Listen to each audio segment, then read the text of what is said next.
Now we're going on.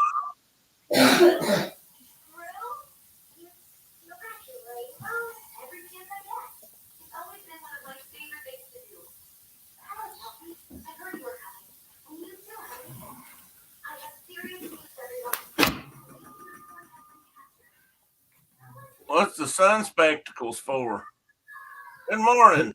Good Because morning. I sunny. think we're live now. Sunny. It's sunny.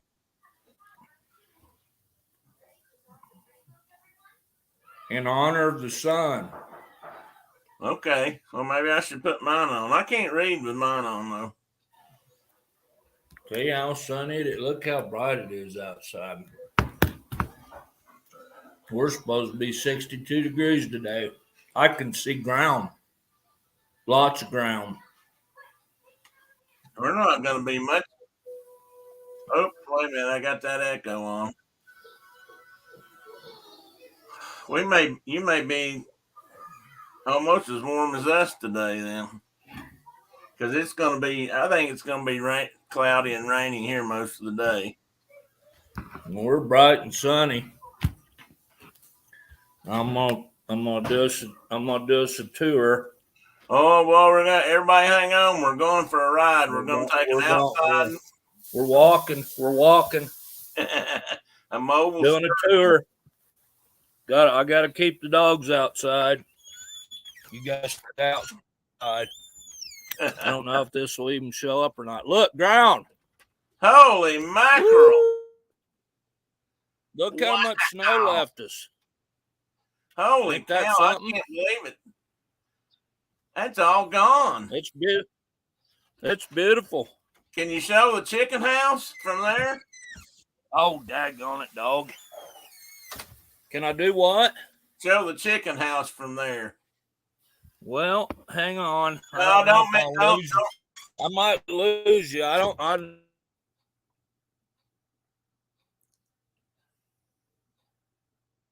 Yeah, we did. Okay, he'll have to come back in. All right, guys, he'll be back with us in a minute. Good morning, Microball. Good morning, Miss Brenda.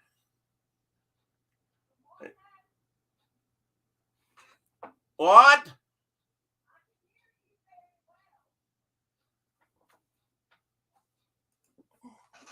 Well, Teddy opened the door.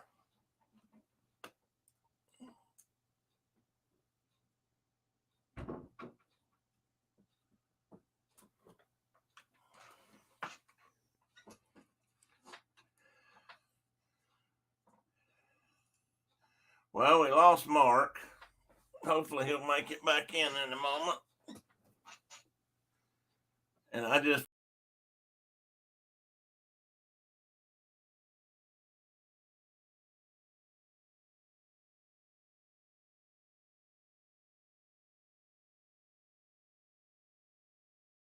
realized I had my name spelled wrong. So I'm back. There he is. Yeah, we lost him. I broke the plane of invisibility or something. And yeah, that's what happened. He moved into another time. I went into a whole nother time dimension thingy. We don't have chicken houses in this plane of existence. There's no chicken house. I was almost there where you could have seen it, but so Mount Suribachi. Mount Suribachi went from about a 15-footer to about a 1.5 feet, maybe. I don't think that counts anymore as a mountain. No, it ain't It's not Mount Suribachi anymore. All right, Miss Brenda, tell me, is everything okay now? What is that face she made in the clouds hiding? What's hot dang? She was hot danging your snow melt. Oh yeah, we are ecstatic. It's supposed to be almost 70 tomorrow. Maybe some of the mud will dry up too. Maybe. What's that? I said maybe some of your mud will dry up. It is. Good. Yeah. We got water coming in the basement, so which we do every year. Yeah, that's going to happen. I have a little patch of snow in my backyard, and that's about it. I'm happy that it's gone and it's not coming back. Oh, Mike, don't ever say that. Don't ever say that. It's too early, brother. I wondered because the other night Diana said something about she was ready for hockey season to be over. She said the snow was gone, so hockey needed to be gone. which, which doesn't, necessarily. Teddy, damn it. Hang on a minute. You gotta leave the door closed, bud. Mom don't like it. It's too echoey. Well, hell. Well, let's see. I'm knocking the world down here. You can't. YouTube's gonna ban you forever. Yeah, well, okay. All right, now I'm back. Hopefully for good. Teddy, don't you go over and open the door. Get over here and lay down. You had to get up and make a circle tour of the house. That was April 18th. You looking for another show? No, I was just like, I was going to, this was April 18th. And yeah, with the snow. And snow falling. That's the jungle gym for the special kids. You get to go out there and see if you can make it.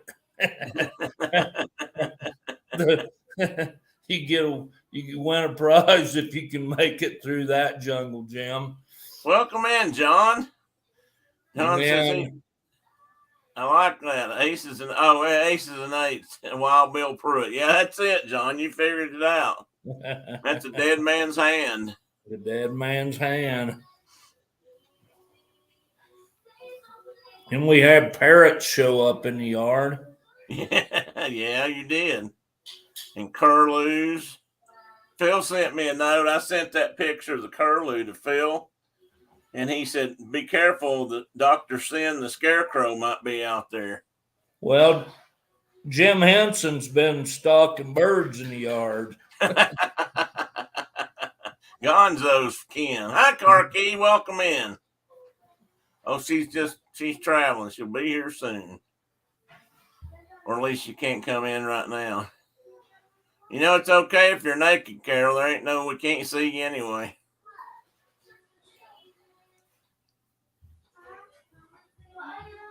So how's John? John went fishing a few days ago. John, how was it? Hot chocolate's coming. In case anybody notices, Mark has the menageries at Mark's house today. Better not open that door again. Somebody's just being dead today. Deadwood, South Dakota. I've never been there, John. I'd like to, though. I don't think Deadwood's too terribly far from Sturgis, and No, it's not. It's right there. It's all right there together. I thought it was. Rapid City. The Pine Ridge is just to the south there. John said he went fishing the other day. And he said it was great, about 70 stripers. Oh, wow, but about 70 stripers between four of us. Long day. And what kind of size, John? And those are real stripers.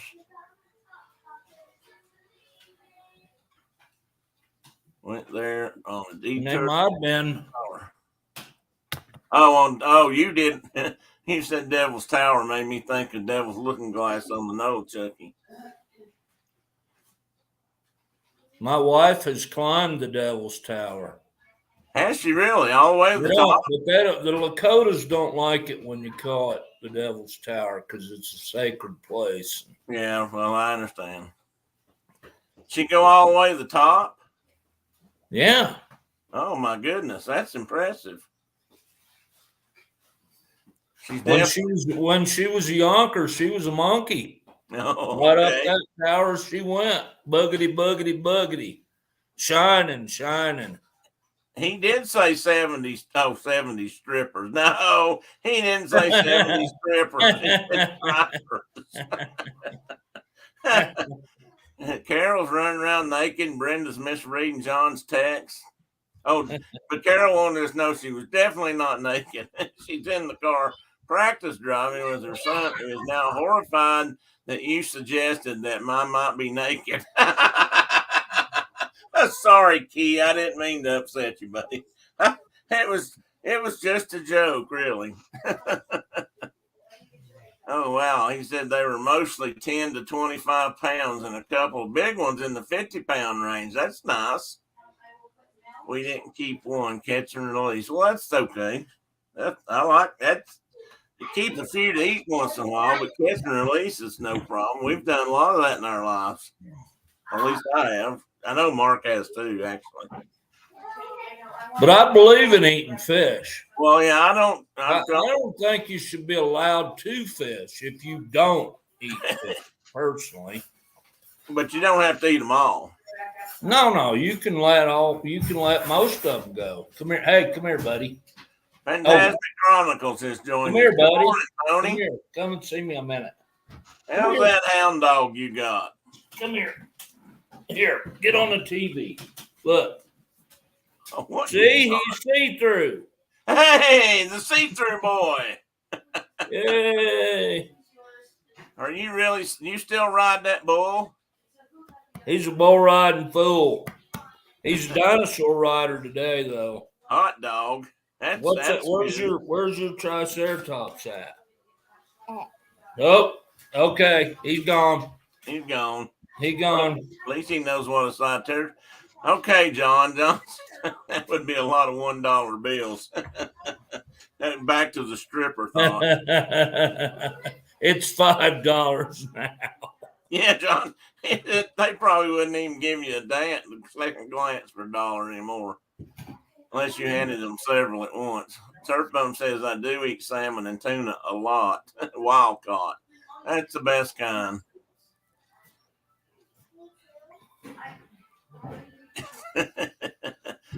Tony.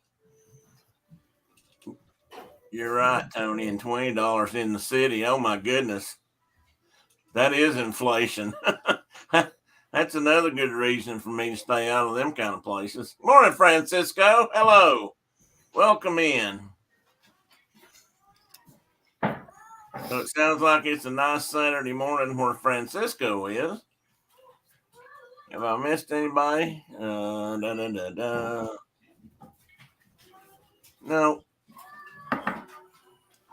Okay, Mike, it's your turn it's your turn to wake up Garrett. John wanted to clear that up. Not that he frequents those kind of places.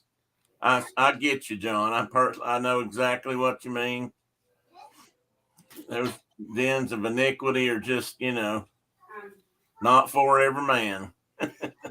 I got to tell a story on myself, though. And everybody, hope this don't make you think too much less of me. I'm quite sure, John, I will keep. I'm already thinking less of you.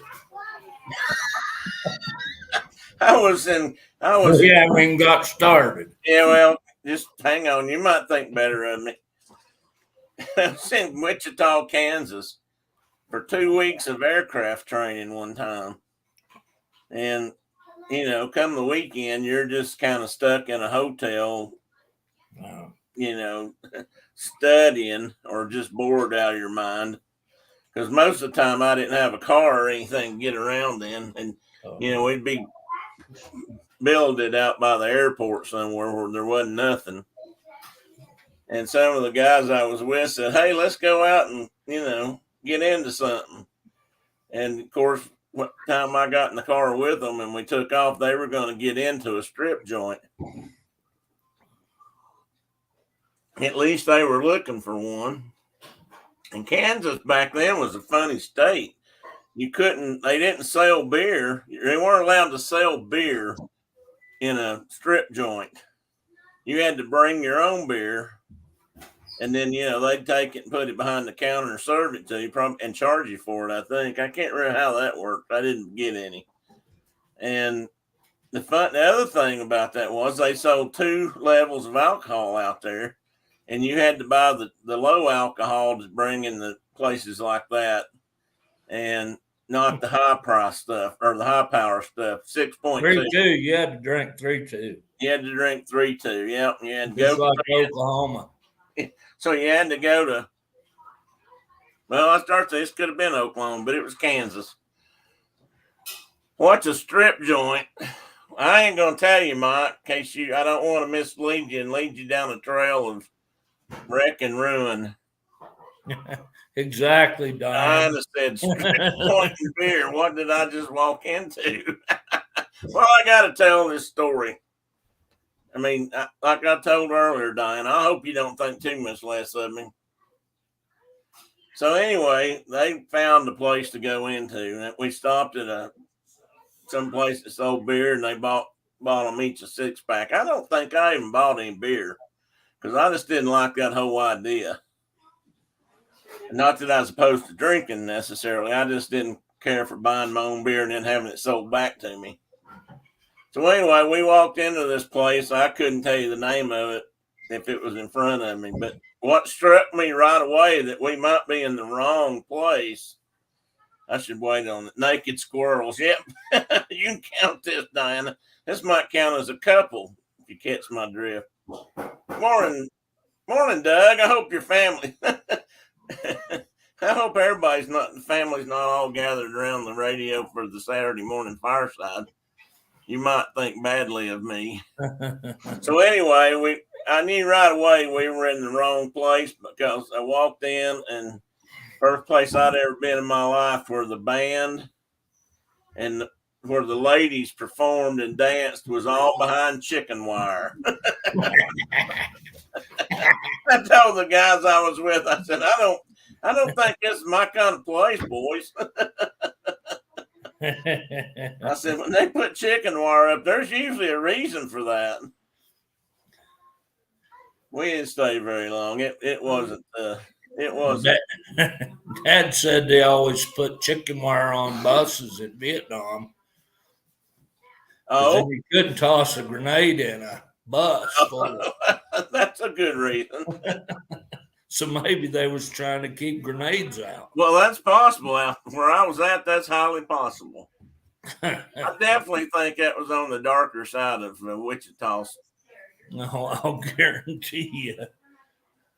Good morning, Doug. I'll say good morning now or again. It won't be smut touched that way. That was the end of my story. I can't even tell you about girls. I'm pretty sure they were what we would have called back then chicken wire worthy. Chicken wire worthy, yes. I actually think we did. I think we left before it was starting to get rowdy already. I think we left. I think I was there with a couple of Canadians and a guy from maybe New Jersey-ish, that area. Anyway, there's 4 or 5 of us went. So Mike and John were there. At the same strip joint. Hi to everyone. Essentially, Teddy. I'm typing at red lights. Okay. Tell Key that what you do is not what you're supposed to do. He shouldn't drive. I think I see him there. Oh, hey, Ted. You want to say hi? Hey, come here and stand up while you're awake. Come here. He's digging at an ear. Well, I touched it and got his fur messed up. Yeah. He'll get up when he gets through grooming, he'll be ready.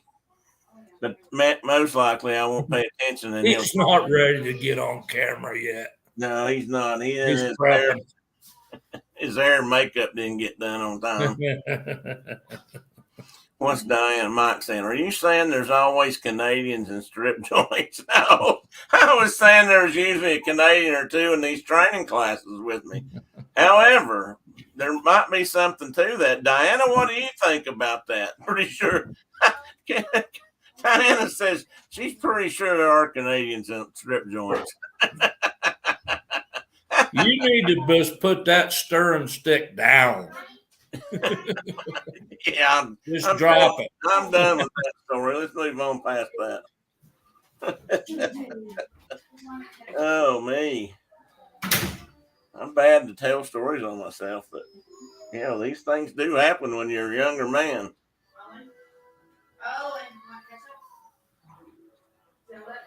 Well, Carol, Yeah, but you're trying to suck John and Mike and everybody else into your vortex. no, I'm not. That's why I quit.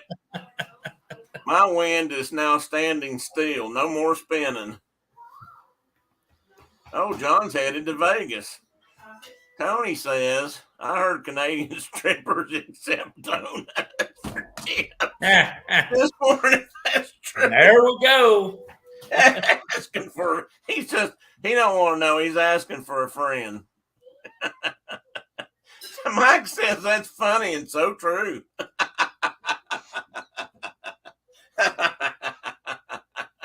Oh, I miss Ian. I wish Ian could show up and laugh with us. Hey, be gone. And just think that's funny too. Go lay down somewhere. I could tell another story, but it's probably people don't want to hear it either, I'm afraid. It was, and it was about Canada. Now that I think about it, I'll be back. Got to chase a woodpecker tapping on my tail. Oh yeah, you better go get him. Once they get started, sometimes it's hard to keep them off.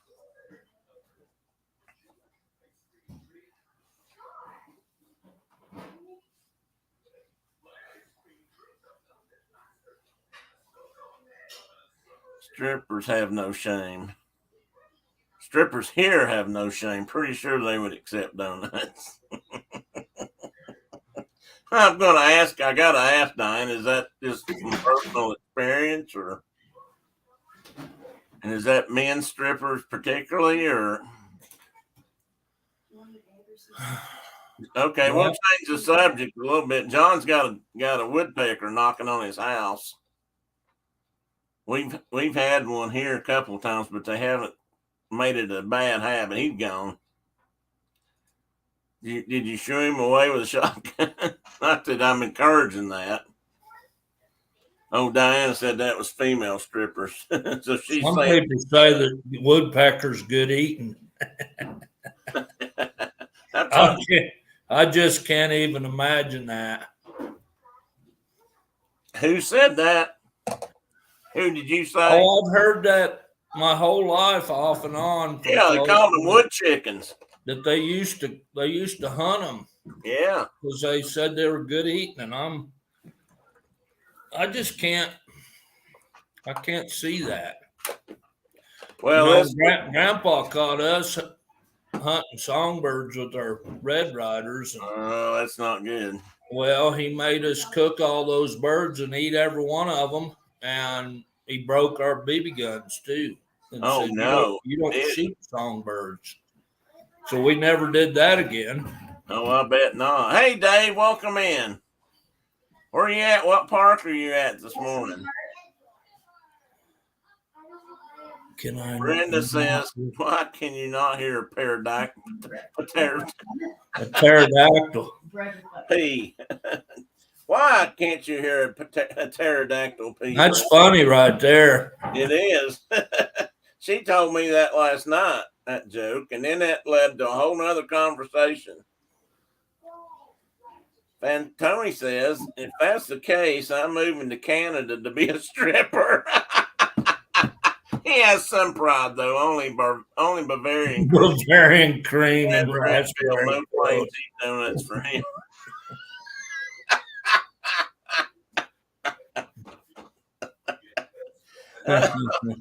Oh, me. Because the P is silent. So last night she told me that story, and I said, well, if the P's silent, why don't we just put it in front of everything? Pterodactyl, dog, cat.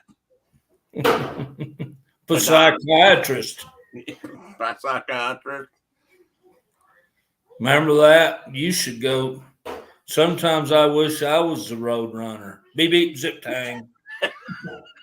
You should maybe go see a psychiatrist. Who told him that though? Huh? Who said that though? Them two kids were sitting there watching the TV too close. Oh yeah, yeah, two little boys. Yeah. You might ought to go see a psychiatrist. Mike said, "Don't tell Tony to come on by anytime." Squirrel. Oh, this is a big old squirrel. Naked squirrel. Big old skin squirrel. Well, I'm going to ask one last question of Diana and Mike. Is it true that there's some strip joints?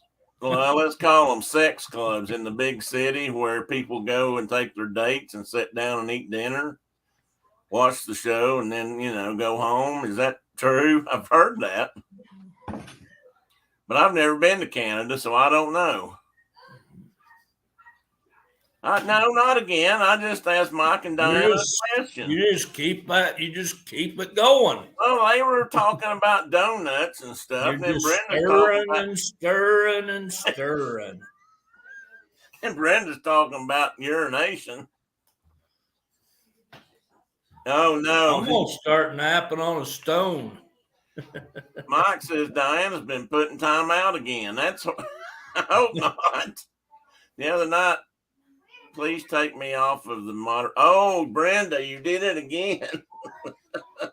Okay, I'll take you off. I think I can. I'll have to wait till like that your little 3-dot thing gets above the heart down there. I can't do it right now. Okay. Sorry about that, Diana. Brenda cut her out the other night too, and then that was the. I'm going to remove you as a standard moderator, Brenda. You're no longer have to worry about your buttons. Okay, is that better? Canadian girls are trouble. I'm glad you're with arm's reach, Diana, not me. So I was reading some interesting stuff before I really get down to the slide presentation. I feel like I'll say that slide presentation. And I was reading some cool stuff online, and I'm going to assume it. Mark, you ain't said nothing about my bear name today. You're probably the only one here that'll know what that is. Well, you're a fine hound. Born and bred in East Tennessee and Western North Carolina. Did you know that a lot of those invented there? Yeah, they were invented there. They were. Did you know that they most of them are brindle colored? I didn't realize that. Yeah, they've got a lot of solid colors, and I thought most of them were black, but apparently a lot of them are brindled. So that's kind of cool. I think brindle colored. All the ones that I grew up around that, like Joe McQueen, had some plots, and they were all either chocolate colored or brindled. He didn't have any black ones, but I've seen pictures of black ones. Yeah, they say they come pretty much in all the regular colors, but most of them are brindle. I didn't realize that part. And they also think that they originally started from a group of Bavarian hounds that a German brought over to Carolina, the mountains, like many Germans did. Yeah. And his son actually started breeding them for he was trying to build a bigger, stronger dog to hunt the wild critters of North Carolina and the mountains there. Yeah, bears specifically. And people around the neighborhood started calling them Plots dogs or Plots hounds. And then they ended up eventually becoming known as that breed. I can't remember when it said AKC recognized them, which is just, a thing. It doesn't necessarily matter, but I've got it here, I think. They say they're pretty good with families, but they're really not good with kids, which I thought was sort of an odd thing to say. as long as there's an adult present to keep the dog off the kid. Yeah, that's what I'm thinking.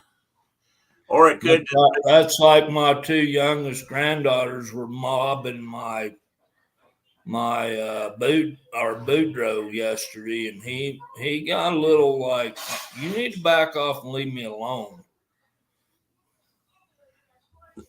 Boudreaux did. Yeah, they were getting in his face and laying on him, and he didn't like that too much. So Yeah, I can understand that. the dachshund came out in him just for a brief second. Dachshunds can bite now. They can be bitey. He was close enough that Grandpa could reach him. He might have. Oh, the plot was recognized as a breed by the AKC in 2006. But they've been around since this says They've been around a lot longer than that. Well, it said the guy that gets the credit for them came here in the mid 1700s. So that's the AKC's a funny bunch anyway. Yeah, they might have been recognized by other groups that people that are, I'm sure hound people have been recognizing them forever. And they're starting to recognize like these crossbreed mutt dogs, doodle this and doodle that, and they ain't none of them breeds are just mutts, half breeds. Don says, speaking of modding, I'll be heading out around in a bit doing a mod tutorial at 11 May. Oh, will you? Who are you doing that for, John? Just out of curiosity, because I probably won't make it. Maybe I can. I don't know. That's probably an invite only kind of thing, anyway, isn't it? Brenda says you can. Okay. Diana, would you like for me to make you a mod just so you can time out Brenda?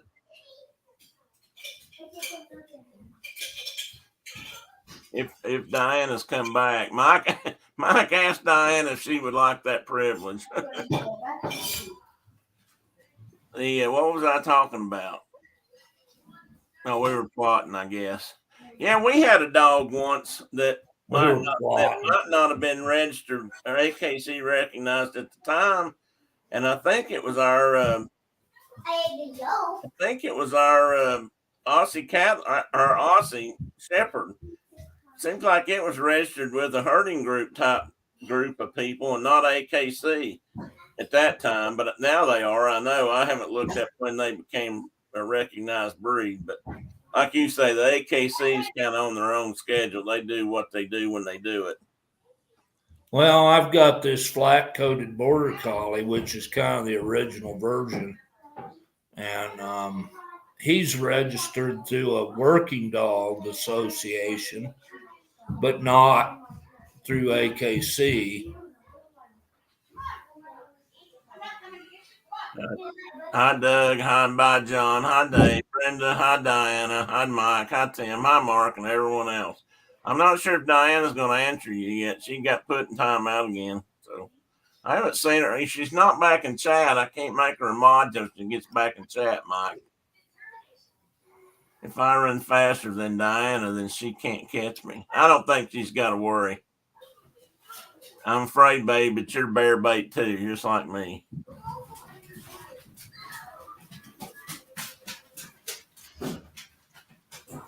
I'll run. Okay. I was going to say something. Oh, I know what I was going to say before I forget it. This is would be my mother's birthday. Brenda reminded me this morning. I was thinking about her a couple of days ago. Mom would have been 90 today had she, lived this long. And AKC in 1991. Well, we owned ours back in 1980 when we got him, I think. 79 or 80. Hi, Tina. Welcome in. Anyway, I found out something else watching the news a while ago, and it's that today is also Willie Nelson's birthday. So Mom shared her birthday with Willie, and Willie and Mom were the same age. Willie is 90 today. He's 90 today? Willie is 90 years old today. Believe that? My wife just went to see him. When was that, babe? Huh? she went to see him a year and a half ago in California, and he played the whole concert, and he sat down through most of it, but he was like going to town. Willie Nelson.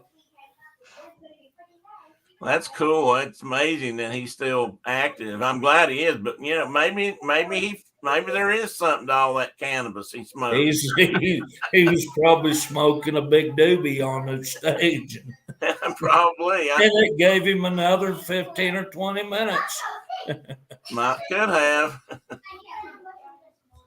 Okay, Diana, here's your big chance.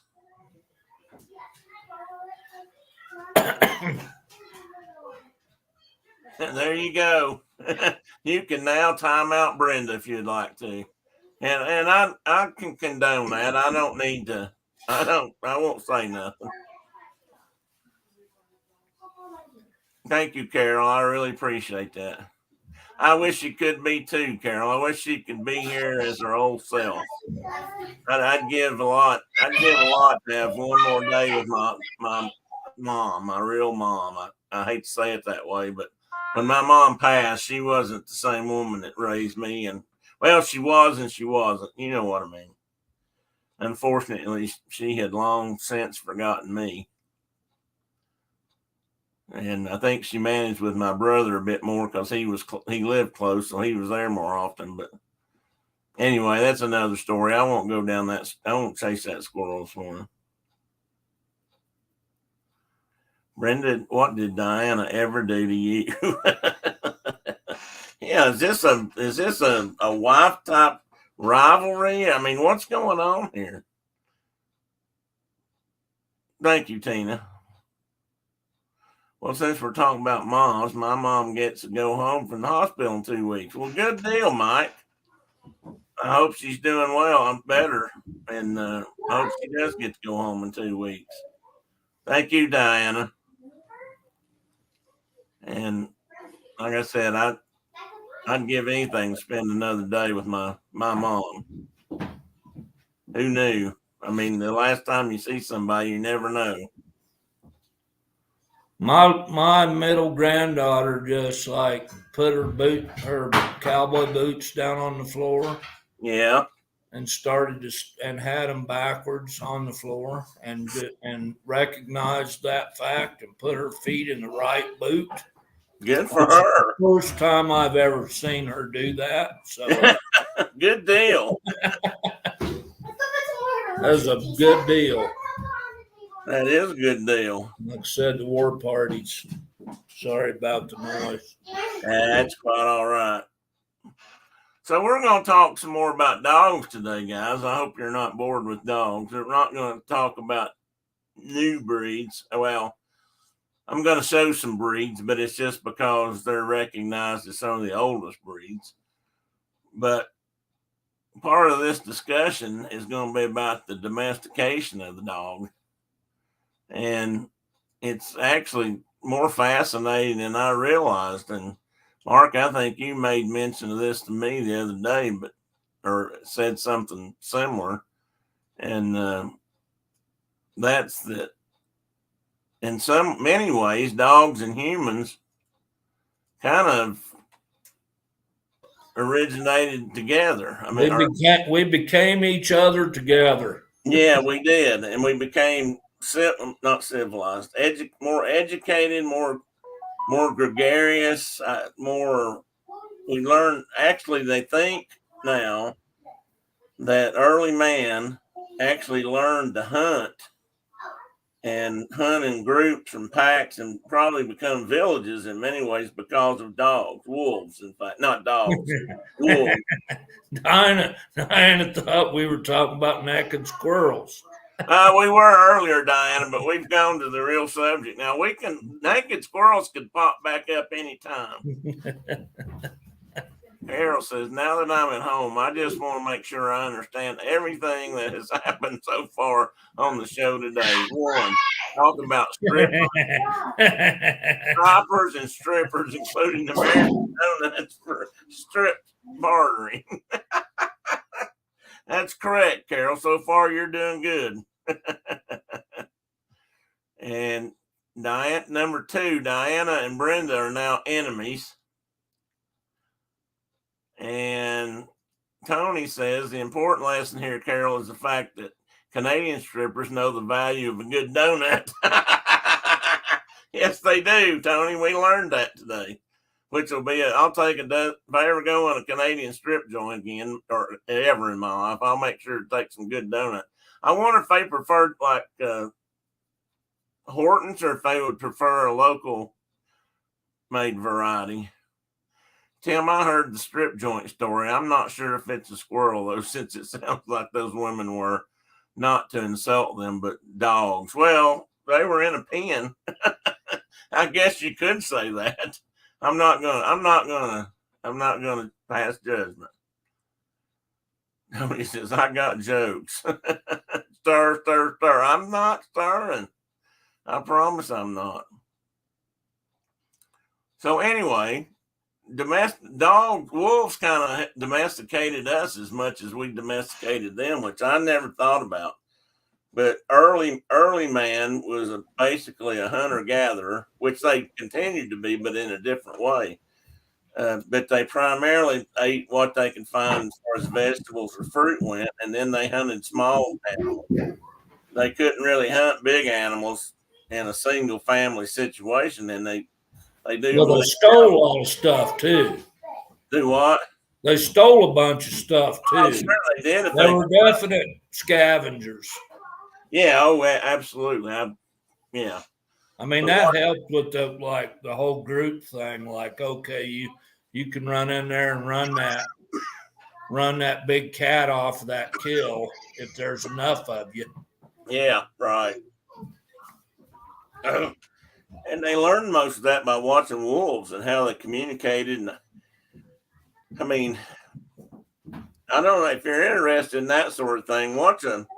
Wolf packs do it too, but some of the greatest pack hunters that I've ever seen, or best pack hunter that I've ever seen, are the African wild dogs, or colored dogs, or spotted dog, whatever they call them over there. Cape hunting dogs. Yeah, they hunt in a very sophisticated fashion.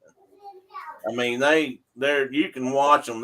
They have strikers and beaters that run game out of the woods, and then others they set up almost like a target area where a pair runs the animal, and then the next pair does, and then the next pair, until they finally wear it down, and then they attack. And it's very sophisticated. And they say if you really watch them for a while and learn dogs, the individual ones, and they are called dogs. I don't know if they're dogs in the true sense, or if they look like that. I guess they are. But they're people that watch them and have watched them for years have just learned lots of really amazing things. And I suspect if they've been around as long as they think they have, that native Africans probably learned to hunt that way too in many ways. I have to believe that now. I didn't used to. They also think that from an evolutionary standpoint, and I won't get into all the details there, but even though the great apes are closest thing related to us in nature biologically,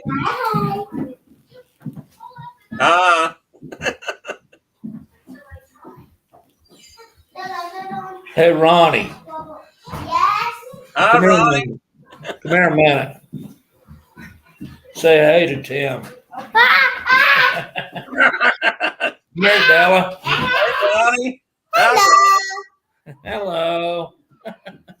I hear her cowboy. She's the one with cowboy boots on, isn't she? Yep. She's a stomper. Brenda said they're often called painted dogs. Tony says chicken wire was boatloads of class. I have missed some of the conversation over here in the chat room. But Carol says, but Tina, it may have been really nice chicken wire. And then Tony says, I will not be able to make next Sunday stream. Cedar Point opens. Oh, can't wait to go ride the road. Oh, good deal, Tony. I don't blame you there. And Tina's, Cedar Point's opening. yeah, Tina chicken wire has boatloads of class. Yes, I mean, especially if it's, shiny chicken wire. Yeah, if it's not the rusty stuff I got on my chicken house, if it's Yeah, if it's it's the new. brand new stuff, Then that's pretty classic compared it's to, all shiny and flashy. And Tina says she wasn't aware of that. speaking of chickens, mine have come outside for the first time in months. Wow, that's They cool. can get outside now, and my border collie is so happy. Carol says hi to Ronnie. I She's bet he gone. is now. He can go back to work. He won't be sitting around in the house bored to death now. He'd be out doing something. I guess Boudreaux's been there long enough to learn some chicken herding facts. He's got chicken herding skills. Good deal. And your chickens, I'm going to chase a squirrel here again. Your chickens have laid all winter. Is that right? Yeah. I mean, they've kept you in eggs all Yeah, winter. they actually lay better in the winter than they do in the summer. So usually, I used to know somebody that told me their chickens didn't lay much in the winter. Of course, that could have been because they just weren't, messing with them much. I don't know. well, you got to keep heat on them. Yeah. So we've got heat lamps out there, and that makes them keep. They've got light all the time, and they've got heat, and that makes them keep laying. Tony, we'll be looking forward to that. I hope I can catch some later. Diane asked if I still had snow. No, Diane, it's just about all gone. It's amazing how much we've lost in the last week. We got plenty. So, Carol, are you caught up now? Carol said she was 35 seconds. Probably. I might be able to. I don't know if you can see out the. I see trees. Can you see? There's still big drift. Can you see that, Tim? Yeah, I see the drift that's shaded by the fence and stuff, or the building out there, but I see a lot of ground. I mean, there's a ton of ground, but we got, drifts we'll probably have for a little while. I'm just amazed how much is melted. I really But am. it's going faster than I thought it was. I thought we would have big drifts till August, literally. It is, Mike. It is good for the ground and the earth. It's just, but right now in some places it's so saturated that it's running off and into places where people should never have built houses to begin with. The Mississippi's up in a lot of places, and oh yeah, Diane. If you look back to the early part of the show, Mark went outside, and you can see really how much is melted. But Mike says you guys have melted too. Yeah, Carol. Like I said, go back and look in the early part of the show, and you'll see it if you can do that while we're streaming. And if you want, yes, especially since just like a week ago, it was still all white. Yeah. Well, it's not been that long ago that last moose was standing out there and getting snowed on. Well, that was the 18th.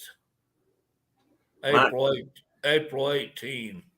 Okay, a couple weeks ago. Mike says Mike's gonna make a video of their Canadian Red River, how it overflown it is right now. I bet it is, Mike. I guess, as the river's ice breaks up too, it causes problems because it'll stack up and block the water, and that'll make it get high and go out. I can remember reading about where they had to go in and dynamite ice flows that were so solid in rivers that they couldn't. Yeah, they still do that here. Do they? Yep. If it gets out of, like if the grain or something gets out of control, yeah, they'll blow those ice dams. Tina says that was 11 days ago. Thank you, Tina. I'm not good with maths when I'm on the maths. That's how the British say it. They say maths. So anyway, let's go look at some pictures. Oh boy, I know everybody's excited. Man, I wish Ian was here. I wanted to find. I so want to get a film. I was gonna look. I actually thought about trying to look for a film of Hey, Boudreaux. military dog training or something from the Second World War and see if I could get something that was really silly. It would be violent. Well, If probably. it was military dogs, it would be violent. All right, guys, here we go. 1, 2, 3. Oh no! Math hurts. What? Math Tina hurts. said math hurts. Yes, it does. Mike says they have boats that look like backhoes that go on the river and break up all the ice. Oh, that's interesting. we had a. I'm going to tell this before I open the window, but well, no, I'll open the window. We had another kind of problem a few years back when I was still working, and they brought. It was like turned an area into a giant soupy lake of mud and coal ash, and you couldn't walk in. I mean, you just sink. And they brought in these giant track hose that had huge tracks on them. I mean, really wide and really long, and they literally could drive out on that almost like quicksand and dig and work. And I just thought that was amazing. Karki says, now I see that Tim kicked Mark off the stream when he showed his yard. Tim and Brenda, you were so nice when I met you. Why are you so mean to Mark and Diana? I can assure you, Carol, that in Mark's case, I didn't kick him off. He got out of signal. He may have even moved into a different time plane. We're not sure about that. But Brenda, however, has been real mean to Diana. She said, Carol, these things do happen. And Carol added, I hope they do. They would be so therapeutic to get to yell at. Yes, it would. So anyway, look. Oh, I didn't put it on here. Did anybody in there notice that I put a different name on the stream on YouTube, but I forgot to put it up here on something that I probably can't show now. No, maybe I can later. And I put up here, Mark and Tim's Tipi. Come sit by the fire. So there you go, bud. Now you're roped in officially. Oh, gee, thanks. I want grass in my teepee. It won't last because you're walking all down. The fact that there's couches in that gives me the heebity-jeebities. Well, it's just cushions with Indian blankets. I know. Well, it's the wrong species. Go buy that. I mean, just live in harmony. Let that hose row. I need to get hose row. Hose row, yes, you do, and you need to just let that ride. Yes, there's cushions in there, but some of us are old and can't sit on our arse as well as we used to. Carol said, I did notice that. That's what they made stumps for. Well, those hurt too. In fact, I forgot to take my pills this morning. I'm trying to ease that ailment up. Let me do that right now. So we're going to talk more about canines. Like I said, we're going to talk about kind of a different line, from a little bit different angle. I don't know if anybody has any of these dogs in modern form or not. Hang on just a minute. Them don't even look like dogs. They are. I see that feller's standing proud, though. I'm thinking that hunting back then must have been exciting. That's all I'm going to say about that. It must have been a good. Yeah, he was having a good hunt. I've noticed that almost every cave drawing where they have something like this, there's at least one hunter that is that way. Is that Australian or African? I believe these are African. And I Looks wrote like it down. He's got a pride of lions he's hunting with. No, well, these are dogs, and what the and this is not how it originally looked. They've enhanced it so you can see it. Uh, Oh, but they showed a picture of the original, and it's all there. It's just in the rock, and it's faded, and you can't see it very well. So they've computer enhanced it so it shows up. But what was really unique about this is one of the earlier. Actually, this might have come out of the Middle East. But anyway, whichever it was, one of the unique features of this was they showed at least two of these dogs on leashes, or what we would call a leash today. And that was yeah, kind their of, mother's right there with the dude. huh? They're right there with the guy. Yeah, with leashes on. I mean, Mhm. and that kind of, I guess, to the people that found this, and I can't disagree with them, but that sort of proves that these were a domestic pack of hunting dogs, and being used in that way. And they think just, there's more of these kind of pictures. They do think that some of these dogs, because of the curly tail and the way they've drawn them, that these might be early forebears of the Basenji type dogs because they were African, Middle Eastern dogs. And they think that's where they started and spread before they diverged off into other things, I guess. So, anyway, let's move off that pornographic slide. Hey, Please consider hitting the like button if you hadn't already. No, but he's very proud. Tina says, I don't know Tipi was spelled like that. Oh, yeah. Sometimes you see it Teetee, but my first spelling ever that I knew was should have been authentic was Titi. And I guess it depends. I mean, I don't know. It's one of those other things that who knows. TP's probably what English variation of what they used. And but yeah, this is how it was often spelled in older books and things. So I try to spell it that way most of the time. And leave a comment.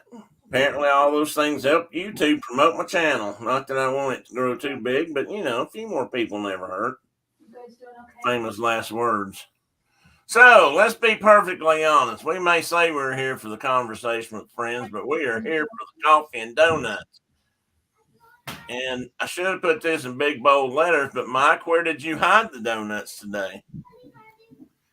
I haven't seen Mike pass out a single donut to my knowledge. I just found these and thought I got to put this in here because You need your coffee. I'll bring him up. And this one up here in the top right, he's even looking at a computer with his coffee and phone. That looks like a husky of some sort, but man, that is colorful. He looks like he's mixed with a plot hound. I don't think I've ever seen a brindle colored husky. I've seen several. He's blue eyed though. Oh, Diana said Mike gave all the donuts to the strippers. Oh, come on, Mike. I thought you had extra. I didn't know you gave us all of our donuts up. Jiminy. So I wrote all this down, and I'm going to skip through some of it, but I thought this was just very interesting stuff. In 2021, a review of the current evidence infers that the timings provided by DNA studies that the dog was domesticated in Siberia about 23,000 years ago. And that varies a lot depending on who was doing the work. I've heard 30,000, I've heard 23. Some dog species weren't existing as dogs until 15,000 years later. That basically in the Ice Age or the end of the Ice Age is when dogs started becoming a thing. The review theorizes that the harsh climate of the last glacial maximum may have brought humans and wolves closer together while they were isolated inside refuge areas. Both species hunt the same prey, and their increased interactions may have resulted in the shared scavenging of kill. Mark mentioned scavenging earlier. Wolves drawn to human campsites and a shift in their relationship and eventually domestication.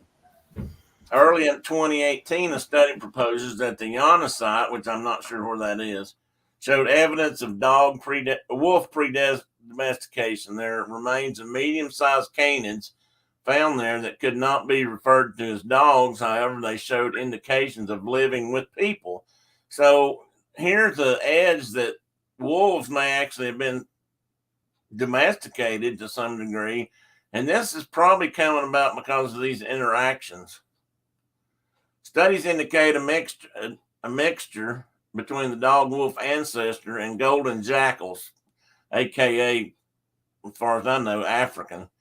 However, since domestication, there has almost negligible gene flow between wolves into dogs, but substantial gene flow from dogs into wolves. And I'd say that's probably true. I mean, there are people that breed wolf dogs that are part wolf at some level, but you don't see it going the other way too many. I mean, they're starting with dogs to get there. And while that does give us some back and forth there as far as gene spreading, I get what they're saying. Dogs can interact with, well, let's just say a female wolf might become interested in a dog at the right time of the year, and puppies might come about, and we'll just let it go with that. Everybody did sign their parental slips, I hope, for this morning.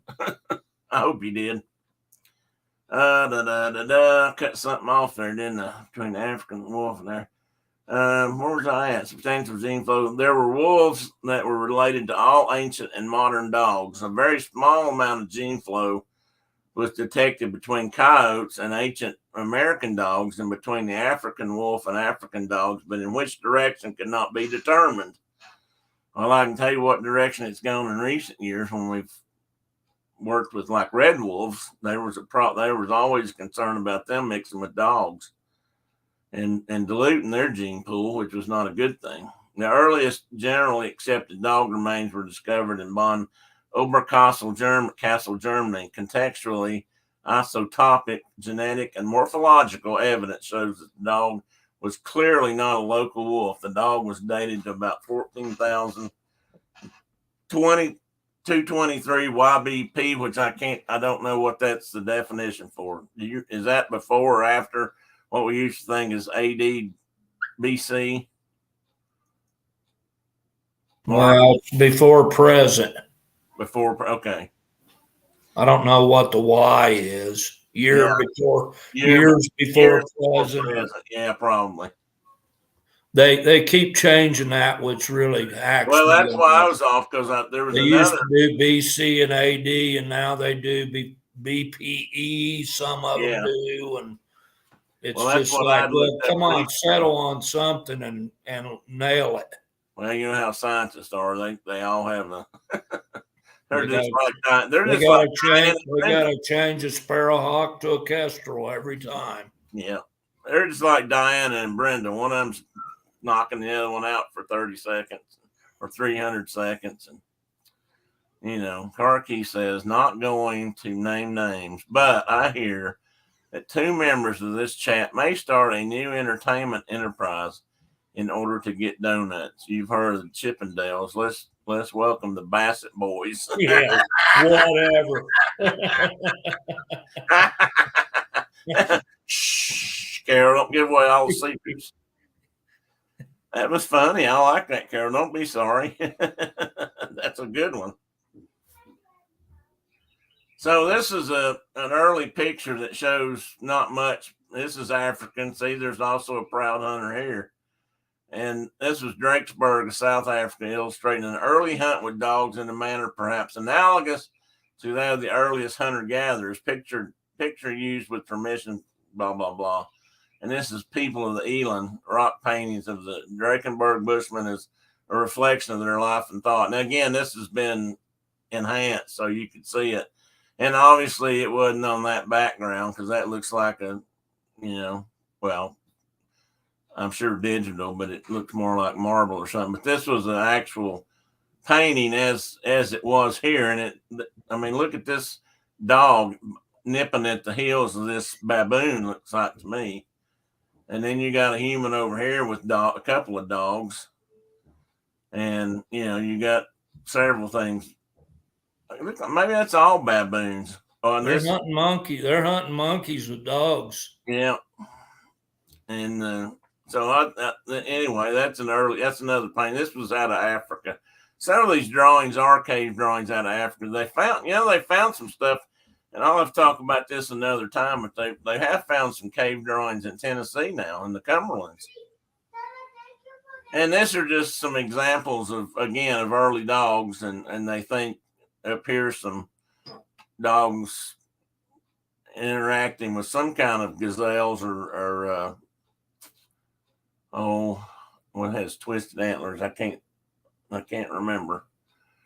And if you look down below it, this is what I meant by enhanced. See, they've digitally colored in the rock carvings, and down here you can see the carvings in their natural form. And these are online if you want to look for them. I'm sure you can find them. Oh, Tina, what is Tony says? I like the sound of that, Carol, like Patrick Swayze and Chris Farley on Saturday Night Live. Oh, I don't remember that one. I may have to look that up. And then over here we've got wolves surrounding I got to think that was a rare, very rare event. Wolves surrounding a mammoth. I doubt that occurred very often. Unless, likely when this animal was hurt or wounded, I would say, or old. A little sick one or a wounded one, maybe. Because I don't think they'd be taking a healthy one down either. That's the same thing today. Elephants get eaten, but not in a healthy young form. They don't. And the evidence is limited at best, but they think, you ran up and you poked your Clovis point in them or whatever, and then you backed off and let that thing go off and weaken, and then you stayed with it. Right. And then you might run in again and hit it with another one, and it might take 3 or 4 days, but eventually it would bleed out. Yeah, and then you got, you could feed your people for a long time. And I think this is the kind of thing where wolves would also get involved in that scavenging. Who knows? There's a cache they found of mammoth quarters with Clovis points up. It's called the Colby site, I believe, up here in northern Wyoming. And it was, they think they cached the quarters, in the permafrost. Well, that would make sense. They would preserve them that way. And then, as they were wandering about, they could come back and have grub there. But for whatever reason, these people never returned to this site. But anyway. Yeah, that makes sense. And that's the same idea. Like you said, these wolves are probably on this animal because it's already hurt. And that could happen if they'd stuck a Clovis point in it, for example. And then that lower picture is examples in the Egyptian part of the world, and that's obviously a domesticated dog. But they had a couple of dogs in Egypt that they developed or bred, and we'll get into that in a minute. But this looks like to somebody a Basenji, and this is an example of Basenji sat behind it, and there is quite the similarity there if you look, and that's what these two are down here.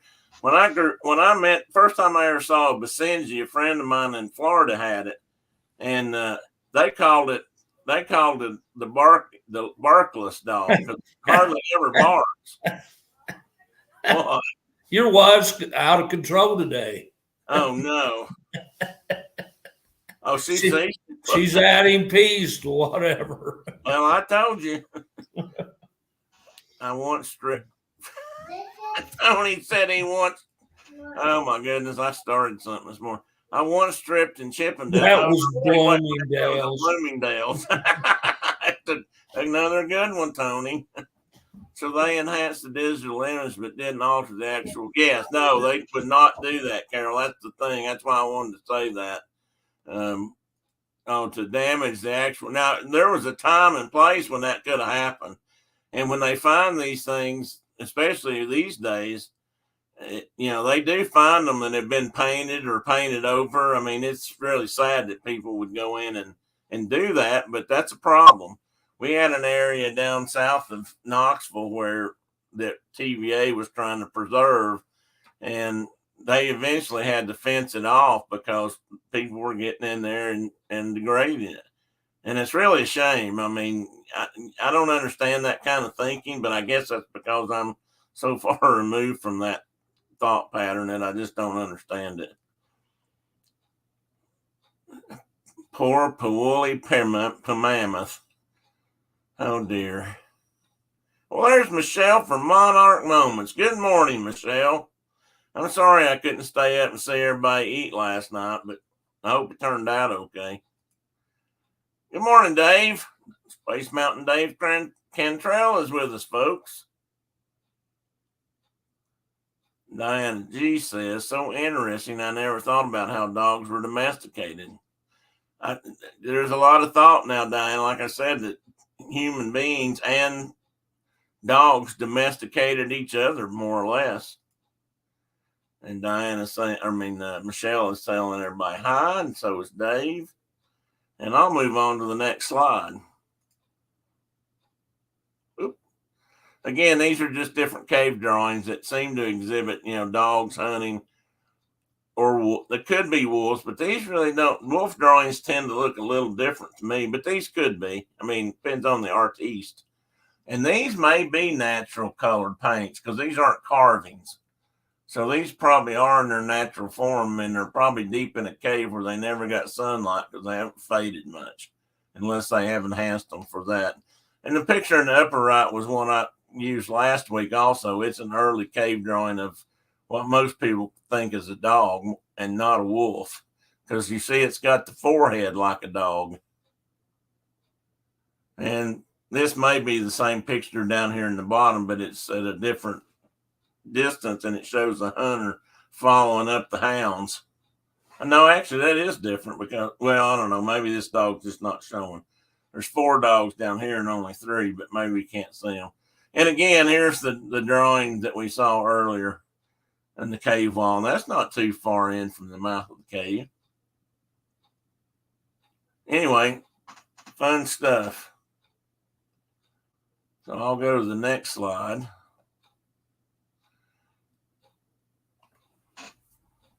And I'll read this while Mark's up and about. I said, this 8,000-year-old rock art is one of the earliest depictions of domesticated dogs.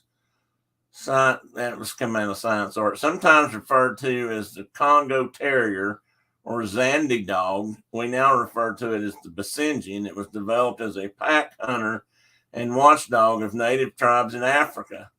Though the breed was prized for its skills in Africa, it's thought that Egyptian pharaohs owned the first Basenjis. So I had been told one time that Basenjis were herd dogs, or they used them, maybe not herd dogs, but maybe they used them around their flocks. And they didn't bark as much, so they didn't spook the sheep. And that could be true. But I didn't read that today, but that was the story I heard. Dave says he's not domesticated. He's more like a Godzilla. Okay, Dave, we'll let you be, if you want to be Godzilla, we'll identify you as Godzilla. Brenda says, I am but a humble servant to my cats. Yeah. Diana wants to know how Scooby's ears are, Michelle. I think Scooby's he either had some mites going on, or he had some kind of deal in his ears that were itching a lot. Hopefully it's something they can doctor up and take care of. Okay. So anyway, that's thought to be early pictures of Basenji. All right, so I'm going to move on. I think the next ones are getting into some of the older dog species that they can prove by things like this. And one of them is the Afghan hound. And I've taken opportunity to put some adult dogs in here and some baby puppies, because who doesn't love a puppy? They're closely related to a Saluki, which I have down below. The Afghan Hound is another breed that many think originated in ancient Egypt thousands of years ago. Christian legend has it that Noah chose to take the Afghan Hound onto his flood surviving ark, showing how long the breed has been around. So by that estimation, then they've been around at least 2,000 years or real close to it. Or no, further back than that, isn't it? I'm not sure when the flood was, so I'm not somebody more literate in Christian religion would have to do that. Well, you got to think that whoever built those dogs, like they named them Cimarron, like on the Cowboys. I'm a mistake of nature. They're often bred for multiple purposes, and we're all servants of our pets. Yes, What they use those for? Well, these were hunting dogs. They were considered hunters, just much like greyhounds were, because they were fleet of foot, and I think the coat was and long of wig. Yeah, and probably maybe not quite so coiffed as these are. And like a lot of dogs with longer hair, usually that's a protection. But anyway, they were an early dog, and we know that because of the records that people like the Egyptians left. I mean, before that, we had cave paintings, and we're still finding those, and even then, they're not everywhere. Okay, I lost my cursor again. There it is. Tibetan Mastiff is thought to be the ancestor of all modern Mastiff breeds. They were used by tribes in Tibet to protect livestock from local predators such as wolves and bears. A recent study concluded that it could be the first breed to be domesticated around 58,000 years ago. So there again, we got a different date and time. So you got to kind of lump these things into, I don't know, I'm starting to say a millennia. You got to think that we're never going to know that. Yeah, I got to think that that's always going to be. Yeah, I think that's always going to be. I suspect that when human beings walked out of Africa, they brought their dogs with them.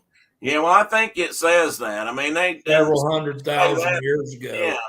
So if you say that, then these dogs had to be around by then. And then they were, they diversified much like humans did. Michelle said those Afghan hounds are the funniest looking things. And funny thing, I don't know maybe they came out of Afghanistan originally, but they're better known for being around the Egyptians. Again, that could be because of a record keeping thing. What did Diana do that somebody said she was wacko today, Tina? Hopefully No, Danny's wacko. Ears. Not Diana. Oh, Danny. not Danny's wacko. Oh, the hound dog, Danny. Oh. not Diana. Oh, we're picking on. I'm sorry, Diana. I wasn't picking on you. I promise. Brenda had nothing to do with that. Anyway, somebody help me I can't keep. If I miss something, somebody put it in there again so I can see it, a mod. So anyway, these big old guys, and look at those puppies. I mean, that's adorable. I don't think I'll lose my man card for saying that. And I couldn't resist putting this little guy at the bottom because they look like they ought to be walking down a hallway snapping their fingers. maybe humming a tune. Humming a tune and snapping their fingers. This is deceiving too, because these are big old dogs. That not having anything there is a good reference, like a human. Kind of is misleading, because those aren't Chihuahuas or many other long-haired dogs. Those are pretty good-sized dogs. I mean, all Mastiffs are big, and while these developed for different things, again, these were protection dogs and used for hunting to a degree, but probably herding and protection as much as anything. But early man survived by hunting, so once they figured that out, they figured out what dogs they needed, I'm guessing. But once they were herdsmen, Yeah. you needed a big old dog to keep the grizzly at bay. Well, I mean, if anybody's ever watched the documentary about the wolves, the coyotes, and the dogs that worked in that from Bugs Bunny, you know how that interaction works. The documentary. Morning, Ralph.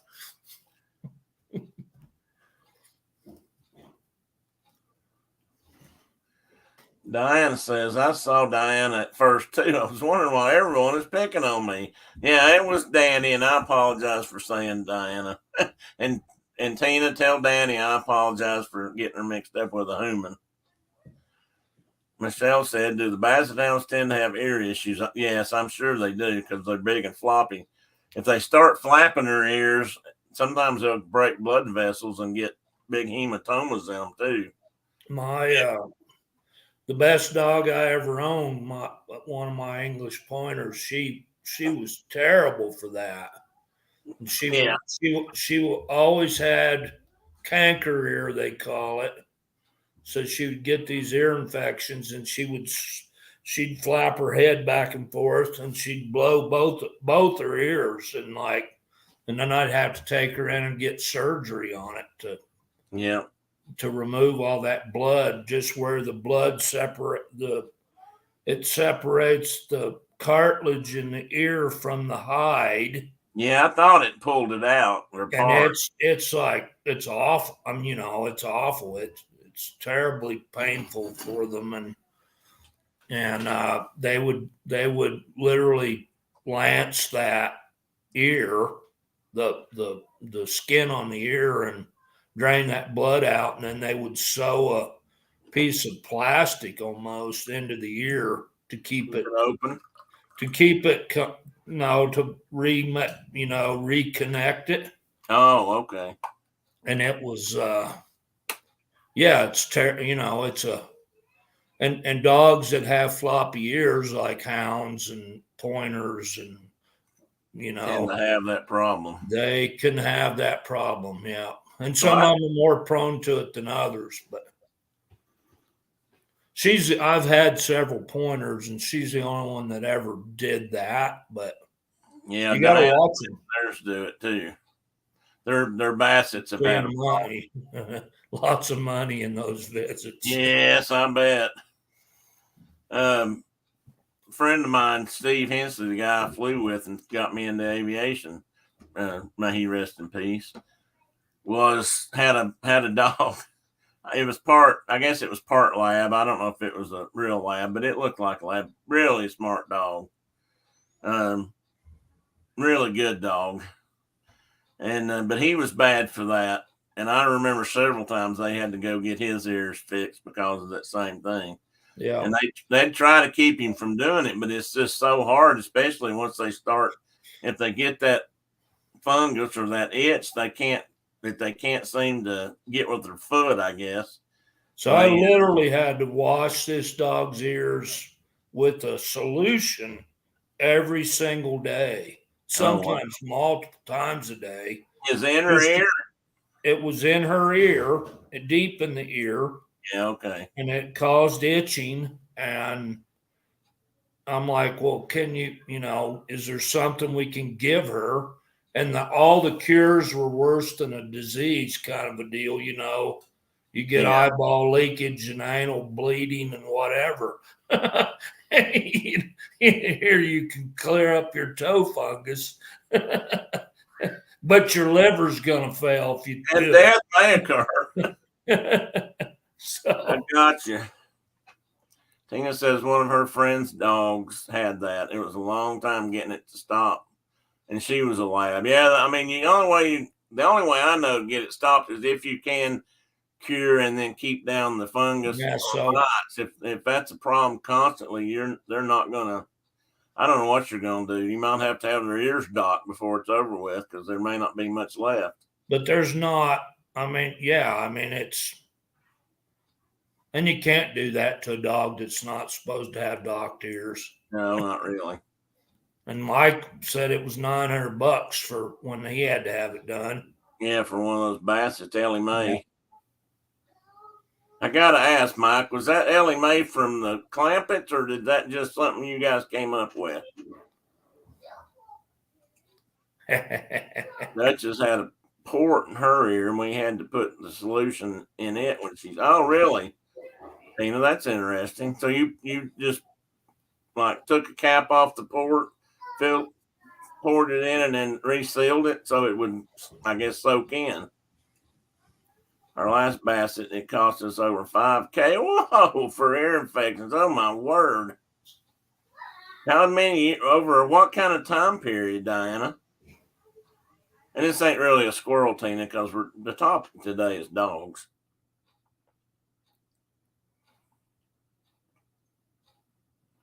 Oh, she was a rescue and came with the name. Well, that's interesting. Oh, not Duchess. Her name was Belle. Yes, it was months.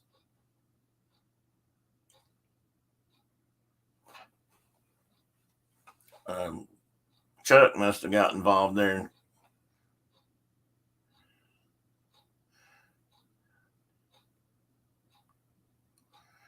Oh, Brenda's using big words. Deloptical? I don't bet that's not right. Delightful. That's better. I couldn't figure out what in the hell deloptical meant. Well, that's like when you're looking at an eyeball and you're like staring down inside an eyeball and there's a dilopticus inside of there. Okay, now I know. Thank you for explaining that, Professor Dorn. I should have remembered. It's related to the Zeus rod on your Willikin wheel. Oh, that's right. I should have remembered that from physiology in college. Your hunking pivot's off center. That's never good. When your hunking pivot gets off center, you got a lot of wear and tear going on. We had a bad vet that kept giving us the wrong meds and made it worse. Oh, that's lovely. We think it was so they could suck more money. Well, I hate to say that, but that could be. Well, here in America, we've got like rules to prevent that. Yeah, right. Yeah. We're not greedy. No, Mark your watch, Dr. Paul. Mark, you watch Dr. Paul. You can take care of that yourself. Yeah, Brenda thinks she's a vet now. You know, when she was in high school. I could. I mean, so I've had like dogs with like get porcupine quills in them and like cause an infection. And I could, you lance that, pull it out, take care of it, stitch it back up, good as new. I've done that to several dogs. See, Brenda always wanted to be a vet, but she was allergic to things, so she decided that was not her field. But now she can get it via television through Dr. Paul and all the other veterinary shows that are on. I mean, there's dozens. Well, and I had that horse that went through the cattle guard this winter. Yeah. And I've been vetting her for, golly, 3 months now. How's that going? It's good. Oh, good. And, but I mean, my vet, he's a good old Dr. Pole kind of a vet. He's like, here, you can do this. You can, like, here, I'll give you the meds and you deal with it. You've been dealing with animals your whole life. You can deal. You don't need to bring her to my office or something. So that's the difference between a good vet and a bad good old vet and a new vet that wants you to always bring it in. Now, there has to be a little bit of money issue there. I mean, there's some things, the vet needs to look at, but not. That's good that you've got one that's. That I would call it honest, but I'm not saying the other's dishonest. He's a great vet, and he's got common sense, which a lot of them don't. Yeah, unfortunately. I knew a couple of big animal vets years and years ago, and how did I know them? They came around. How did I know them? They came around where we were working on something. Maybe we were working on something for them, a part of their truck. Anyway, they had these big box bed things in their truck, and they were strictly large animal, and they were on the road all the time. But they were pretty neat guys. They seemed pretty sharp. They mainly did horses and cattle, but Well, and that's what my vet, and he does our dogs too. And if we had a cat, he would do the cat, but he's primarily a large animal guy. Yeah. And his truck's all rigged out with everything under the sun, and he's out doing cattle and preg checking cattle and doing Doing the good work. doing the Lord's work. I feel very fortunate that I've got, but he's in our town one day a week. Right. Well, I say our town. He's 18 miles away from me one day a week. Hey, Mike, welcome back. But when I've got like a horse that went through a cattle guard, he comes to my house and we work on her right here in the yard. So the only problem you had with that, as I recall, was him getting there because of snow. Well, the weather was so bad this winter, which is why she went through the cattle guard. If the weather hadn't have been bad, she would never have stepped in the cattle guard. That's very true. So it had drifted in with snow, and she's like, "Well, I can walk across that." Right. She couldn't. So anyway. Well, speaking of that, that's a squirrel. That's a big squirrel. Well, let's chase it. 1,000-pounder. A little bit longer. How's she doing pregnancy wise? Isn't that about She's great? She's great. She'll isn't that about due? She'll be foaling in late May or early June. Okay. Well, we need to do a board and see when it's going to be born and see when, because that's going to be coming up. I might have to work on that. Our current vet is making me mad. When we got Danny, he had survived a heartworm infection. Oh, Jesus, that's bad. Do you guys have that problem too, Mark? We don't. We've got lots of issues out here, but heartworms are definitely not one of them, nor are ticks. We don't have dog ticks or wood ticks. We just have like moose ticks, and they don't get on dogs. So, oh, wow, that's great. That's good. Yeah, I've never taken a tick off our dogs. And they're out running in the, hinterlands all the time. And we have no heartworms, but we've got our own issues, but yeah. Plague. For example. Tina, that sucks and that's bad. And I guess you're right, unless I don't know enough about them. I know that they don't like you can't give a dog the vaccination for heartworm unless if they have heartworm, you have to cure it first if you can. And but you're probably right. They know it, so they ought to probably go ahead and do the shot. I mean, just keep him up to date, and he's probably fine. Tina says we have very few heartworm problems here, but remember he came from North Carolina. Well, that's true, Tina. We definitely have it down here. Brenda thinks she can come out and do a preg check on Bobby Socks if you need her to. She can come along, but I got her. She's pregnant. I preg checked her yesterday, as a matter of fact. I can even maybe feel the little varmint moving around in there a little bit. I bet you can. Brenda wants to put on that big glove, and she wants to go to the elbow. Yes, all the way to her shoulder. Up to the armpit in the back of a cow, or in this case, a horse. And folks, there ain't but one or two places that hand can go now. But we're not going to stretch. I think I've already stretched the edges and the limits of the parent permission slip today. So moving right along here, folks. Yeah, vet bills are awful. This is an interesting dog. One of the most rare breeds in the world, and one of the oldest they think is the New Guinea singing dog. It's much more closely related to a wild dog than domesticated. Independent and graceful, the breed is most well known for its complex voice, which includes a variety of howls, yelps, and whines. I think I've heard of these before, but it's been a while.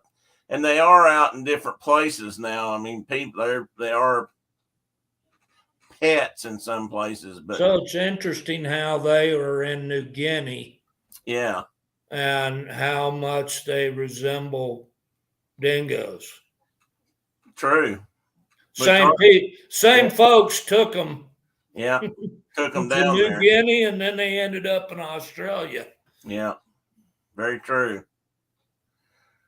And one of the oldest breeds of domestic dog, again, they think, is the Pharaoh Hound. What's been funny? I'm sticking my hand in a cow's stomach. Like oh God, it's worth it. So, Brenda, that would be fun. Diana said, like a baby pool, Brenda, would be fun. Yeah, we need to do a baby pool. Michelle says, oh man, I think I stuck my hand in a cow's stomach before. Now I'm having flashbacks. It was a dramatic field trip. I bet it was. So, Michelle, was it one of those fistulas that they had in the side of the cow that you can it's like a door or a window that you can literally watch digestion occurring? I think that's you weird. Pop it open, you can reach right inside. Yeah. I've seen them do that. I've seen those at UT at the vet center. Well, we had them there at New Mexico State. You remember that they're in all those dairy. They had those big dairy research station there, and there were cows with all those things all and the cow just looks happy as a clam. Fistula, yes, that's what they're called. She said she's not.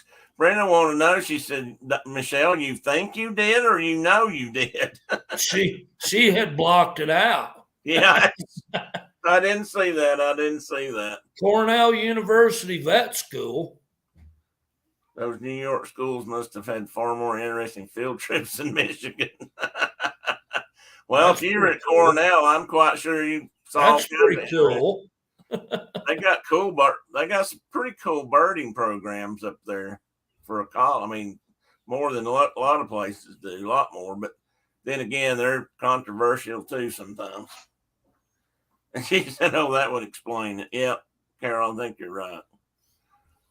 Well, Michelle, someday we're going to have to talk about that because I know you went to Embry-Riddle for aircraft stuff or aeronautical type schooling, not like a mechanic like me. Michelle is part of Monarchs Know It in California. Garrett's married to Garrett and has two lovely children. And we found out quite some time back that she and I went to the same school, not together, but at the same school, which was Embry-Riddle Aeronautical University. And I just don't meet that many people from that school anymore. That's where all. So this dog breed right here, the Pharaoh Hound. Yeah. I've often wondered if Anubis, the jackal, if he was indeed a jackal or if he was one of these guys. Or maybe some transition between the two. Because, I mean, they sure look like jackals, but it looks like you crossed a jackal and a red bone hound and my Vizsla. Yeah. They're interesting dogs. I mean, look at the ears. That looks like a Vizsla that's had its ears docked and pinned. I mean, I'm going to say something that may or not may. I don't know how they do. I don't know if they dock and trim these ears or not, but to me, it looks like an animal that has big ears, which usually is cooling, right? For cooling and to hear in the desert country. I mean, desert foxes tend to be like digging up rodents out from under the sand, right? And look at their eyes, though. I mean, you almost can't see their eyes. Well, they're the exact. That's what they've got, yellow eyes, just like my Vizsla. Literally, that dog. If you put floppy ears on that instead of pointy ears, it looked a you'd lot. Say like that was a Vizsla. Yeah. Gigi.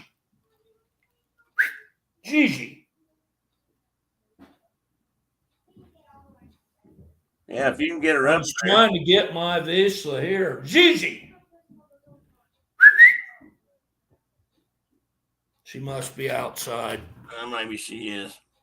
I hope she's outside. It's beautiful. Michelle said, "Oh, okay. Do you all prefer pointy-eared dogs or floppy-eared dogs?" And she says, "I always thought floppy-eared dogs were cuter." I don't know if I have a preference. Floppy-eared dogs and pointy-eared dogs. Yeah, I don't know. I think that depends. I don't necessarily want them completely artificially built. I mean, Dobermans are basically floppy-eared dogs till you dock them and pin their ears, and then they become, more erect, pointy-eared dogs, which is the standard look for them. But my border collie, my flat-coated border collie, he's got pointy ears. He's got erect, pointy ears. Naturally, they weren't. Do the rough border collies have that too? No, they usually flop. And That's then what I thought. But then, all the various hound dogs we got around here, they're all floppy-eared. Well, we're down to 4 dogs, so we've only got 4 remaining. Sounds like you need to pick up a few more. Well, we probably will. Maybe it's time for that cat you don't want. We're prone to that. Michelle, maybe it's time for that what? That cat you don't like. No, that ain't happening. You could get pretty litter and you wouldn't ever smell it. I like watching Teddy at your house. As long as he's here, it's okay. He meets my cat needs from afar.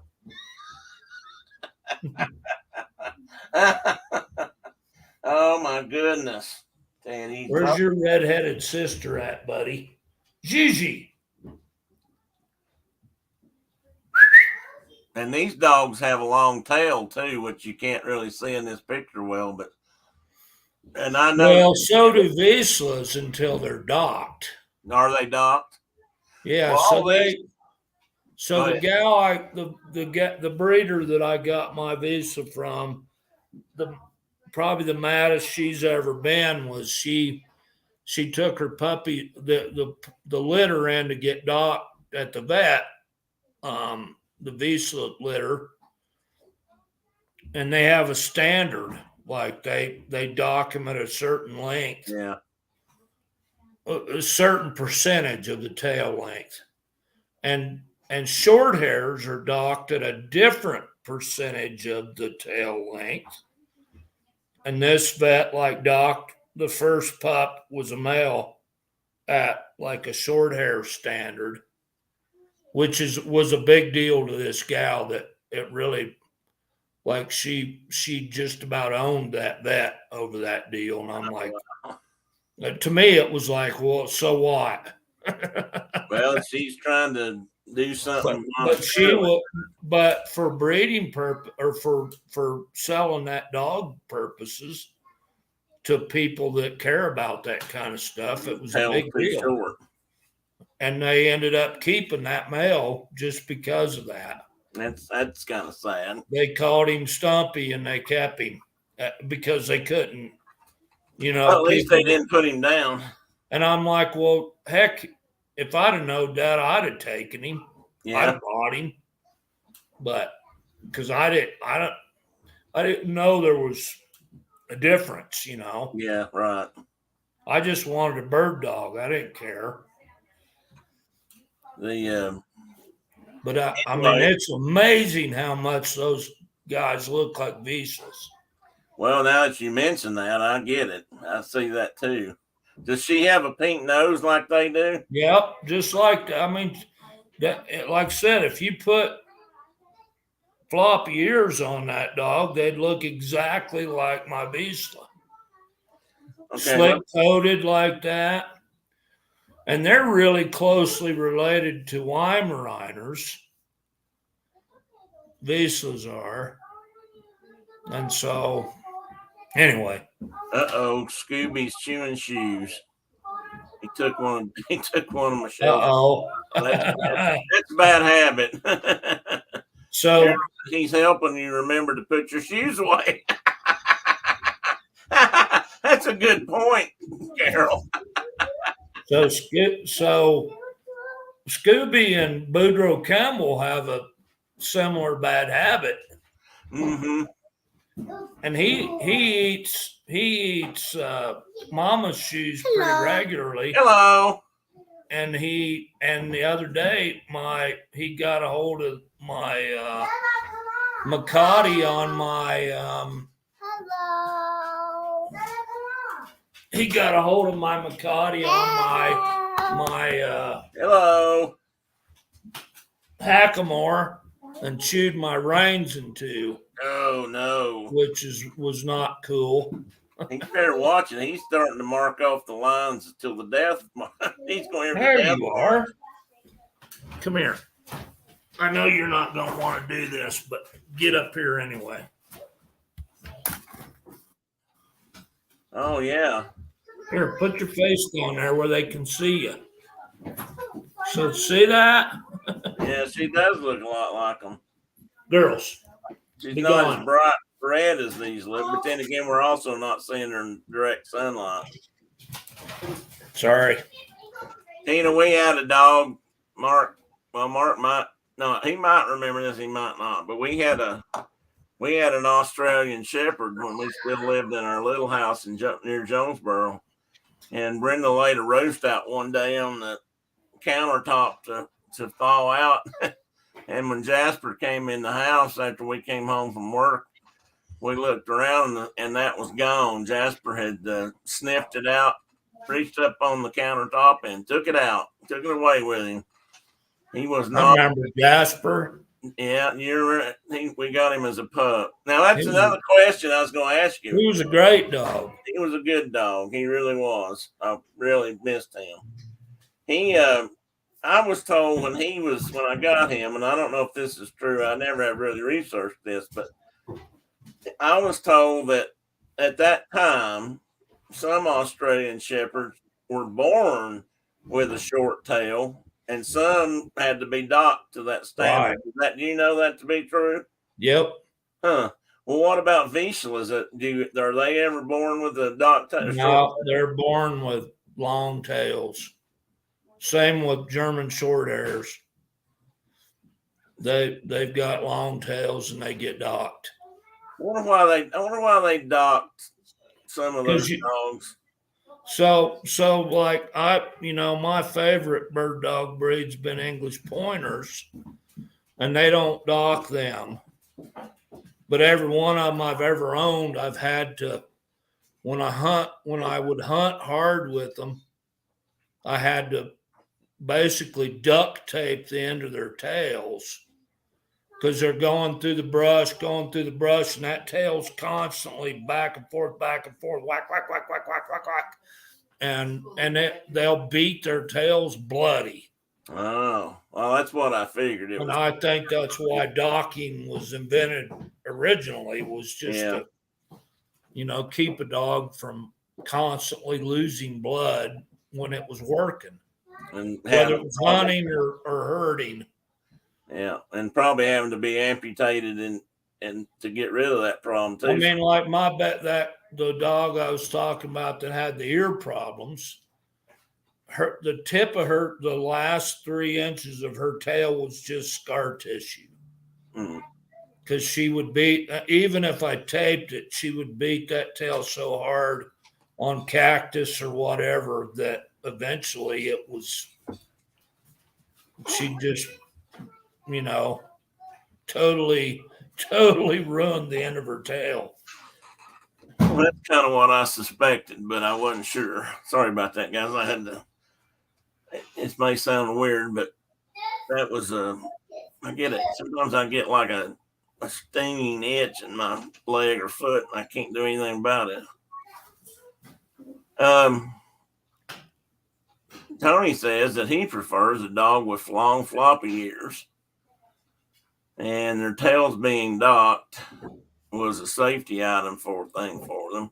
I do know one thing about some dogs. I don't know if this was ever a reason or not, but like a boxer or some of those kind of dogs, their tail is almost a lethal weapon.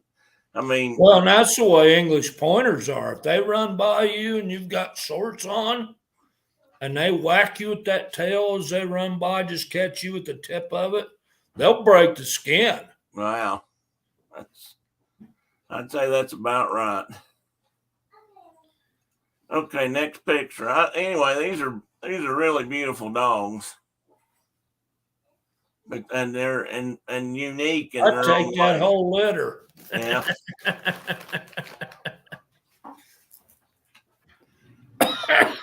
And this is an Ibizan, or I guess that's how you pronounce it. I believe it is. I've seen these guys in, dog shows and things. And I'm pretty sure that's called an Ibizan or Ibizan maybe hound. And again, this is one of the older dog breeds. And again, it came out of Egypt or that part of the world. So the Egyptians were really into husbandry and breeding dogs and I believe horses too, if I'm not mistaken. But whoop, whoop, whoop. And again, I couldn't resist putting in a little pack of puppies down here. That's 1, 2, 3, 4, 5, 6. That's it. Damn it. Sorry. That's a pretty good litter to feed. But they almost all look identical. These dogs are all slick coated Africa dogs. Yeah, right. And they also believe that it was bred for hunting and small game, particularly rabbits. The Ibizan hound was kept in its purest form to retain its sharp sense of smell and hearing. So they kind of got this one where they wanted it and left it alone. They think it shares similar roots with the Pharaoh hounds, which makes sense. It looks like it. I mean, physically, body shape and stuff is very similar. They got the big ears. That's, again, typical desert dog type thing. And looks like it might even have the yellow eyes, but it doesn't have the red body. And this is one of the first breeds, at least depicted on this part of the world. And they think they showed up they started seeing them on pottery that they've dated back to 750 AD. There again, we got a different time modality, or, whatever. I can't think of the word. And according to AKC, the Peruvian Inca orchid were the dogs of the Incan tribes, which makes sense. And, they're kind of a hairless dog. And again, you see a lot of that in that part of the world, dogs that came out of the tropics on this side of the world, as opposed to the desert tropics on the western or the eastern part of the world, or, the other continents. And I suspect that these dogs probably were favored or bred for that short coat because they were always running through the jungle brush. And that's a whole lot different than, dogs in Egypt running through the desert. And I suspect that had a lot to do with these dogs being the way. And you'll see the next one, they're very similar to the Mexican hairless, what I've always called a Mexican hairless. It has a proper name. But these are kind of interesting. And they do have very, very short, fine hair. I just never was sure that I wanted to pet something that didn't have no hair on it. What was beautiful? I missed something. Tells me, Doc. You talking about this dog, Carol, or the last one?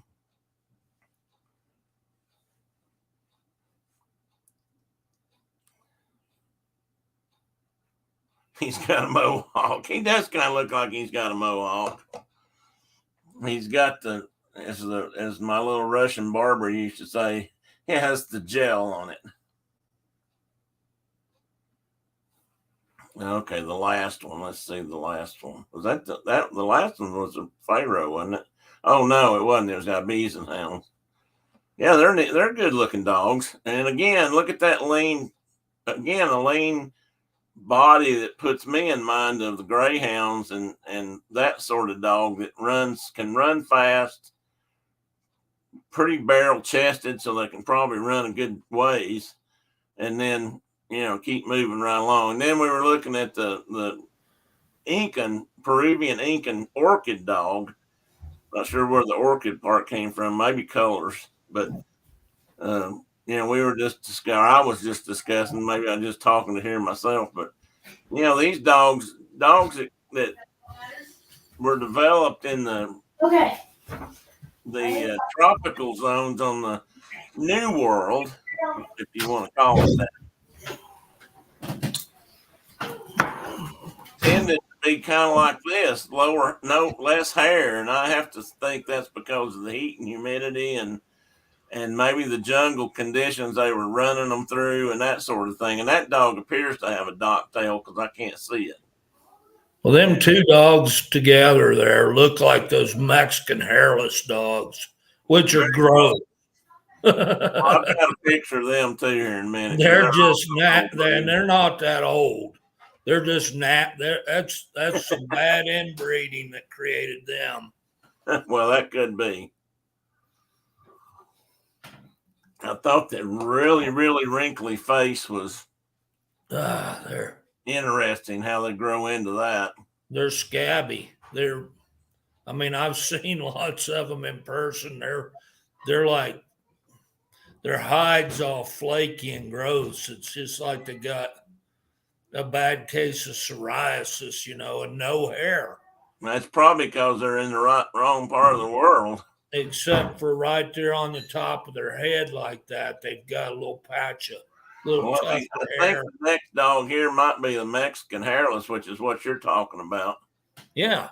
Well, no, I ain't got to it yet. It's coming up though.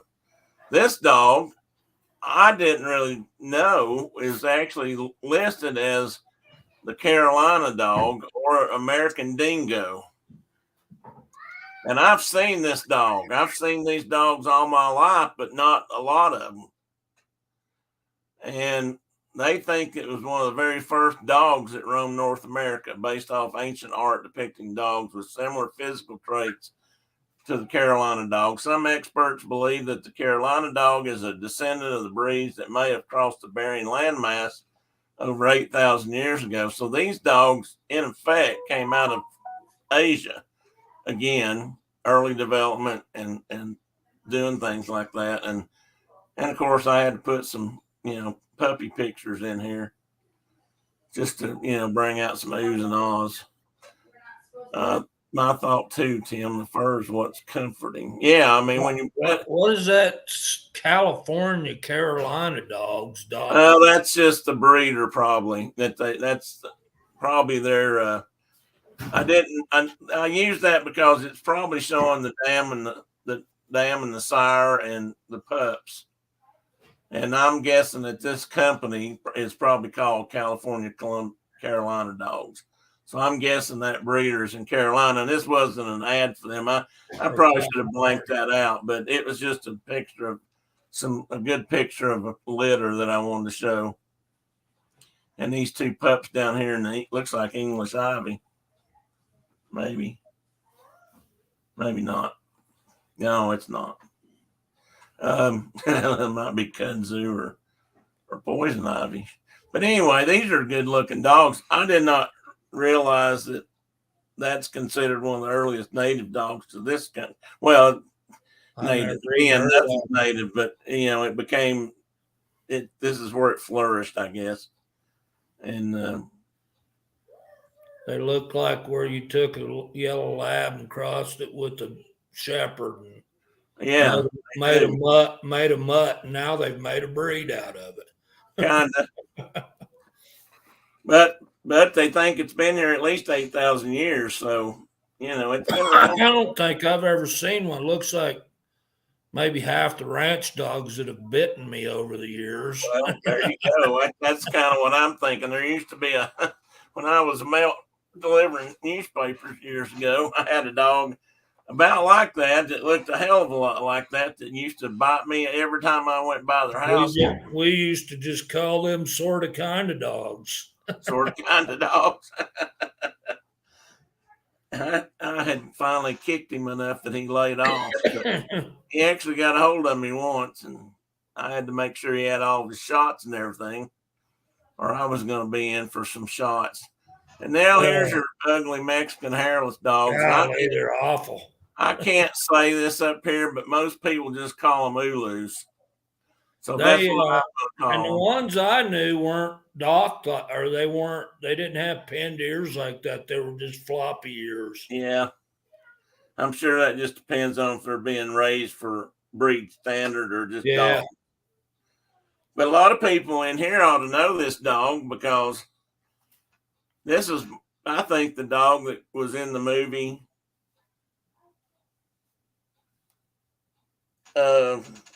Sorry guys, my legs cramping. Oh, Miguel and the guitar, and I got a Miguel. I'm Miguel in the last. Miguel. Do what? I don't know the movie. Oh, somebody tell me the movie. Where's Mike leaving? Don't forget your donuts, Mike. Sorry, guys, I have to run. Miguel. I'll see y'all later. Have a great week. And you too, Mike.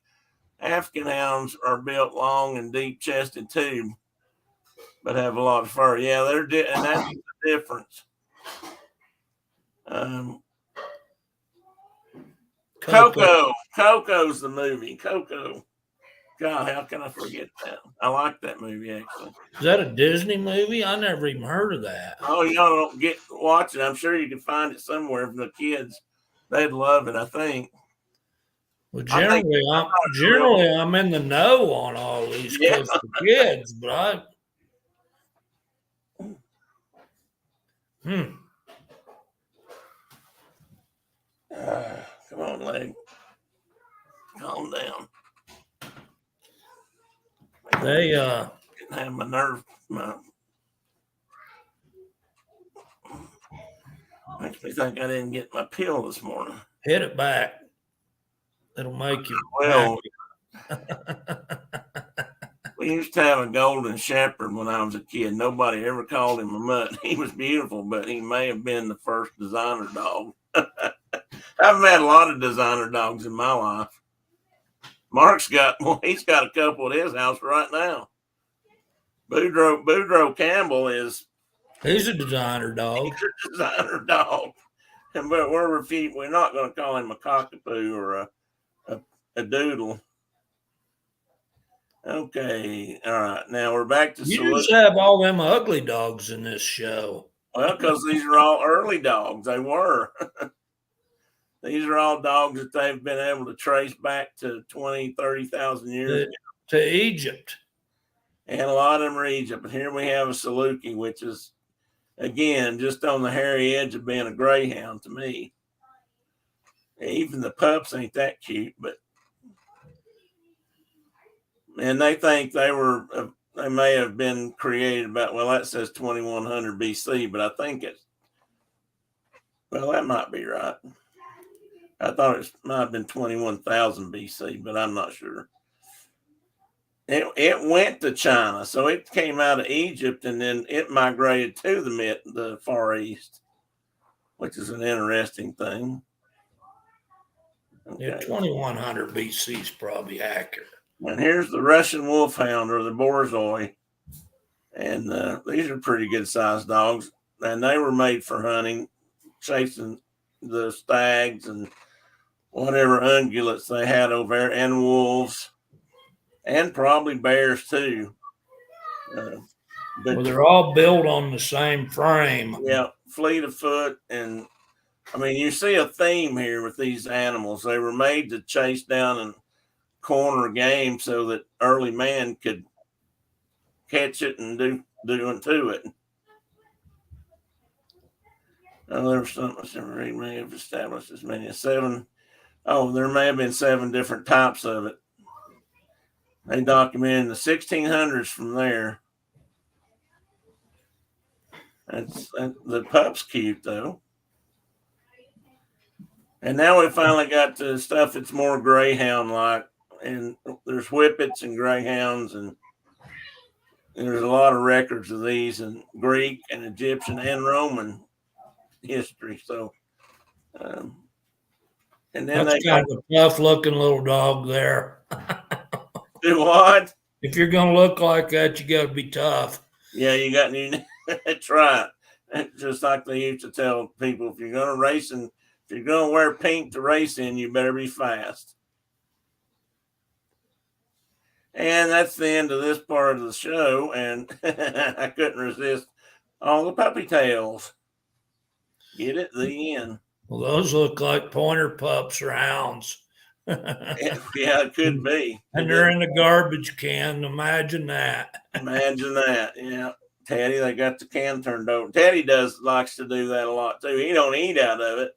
He just turns it over and digs everything out so he can make sure he didn't lose anything in there. And then he walks away. He never picks up after himself. And I agree, Carol. I think those dogs that their ribs are that prominent or Malnourished. Undernourished. Yeah, I thought so too. But greyhounds now have become very popular. When they retire now, that rather than just put them down when they retire, a lot of racing dogs, they're turning them into pets, and apparently they make really good companion dogs. Here,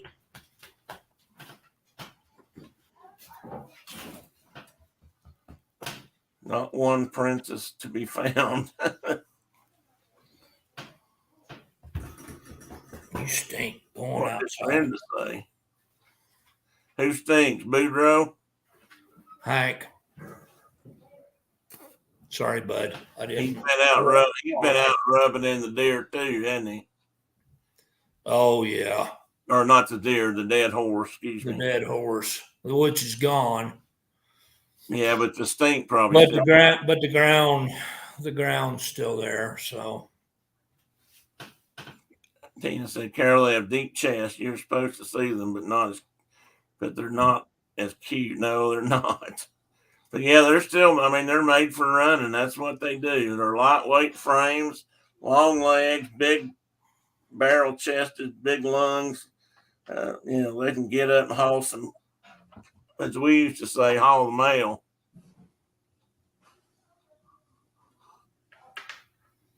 Tina said that was probably some of my Danny's and Morgan's cousins. The ones in the can. Diana said they had a neighbor that rescued greyhounds. They were lazy couch potatoes. That's what I've heard. I've heard that's exactly what. When you take one home, they become couch dogs. I mean, they'll just lay right there with you on the couch all day long. I don't think they have a problem in the world with that. But and I just never imagined that. I'm still wrapped too tight, though. A good buddy of mine got one, rescued one. Yeah. And she was a good dog in general, but and she would lays around on the couch and stuff. And he just kind of laid down on her one night, just kind of, like was going to rub all over her and pet her. And and she was asleep, and it startled her, and she bit him in the face. Oh, man. And it laid from his forehead clear down to his lip, just like you'd hit him with an axe. It was a bad cut. And I don't know how many stitches he ended up out of that deal, but across his nose, and looked like he'd been sword fighting.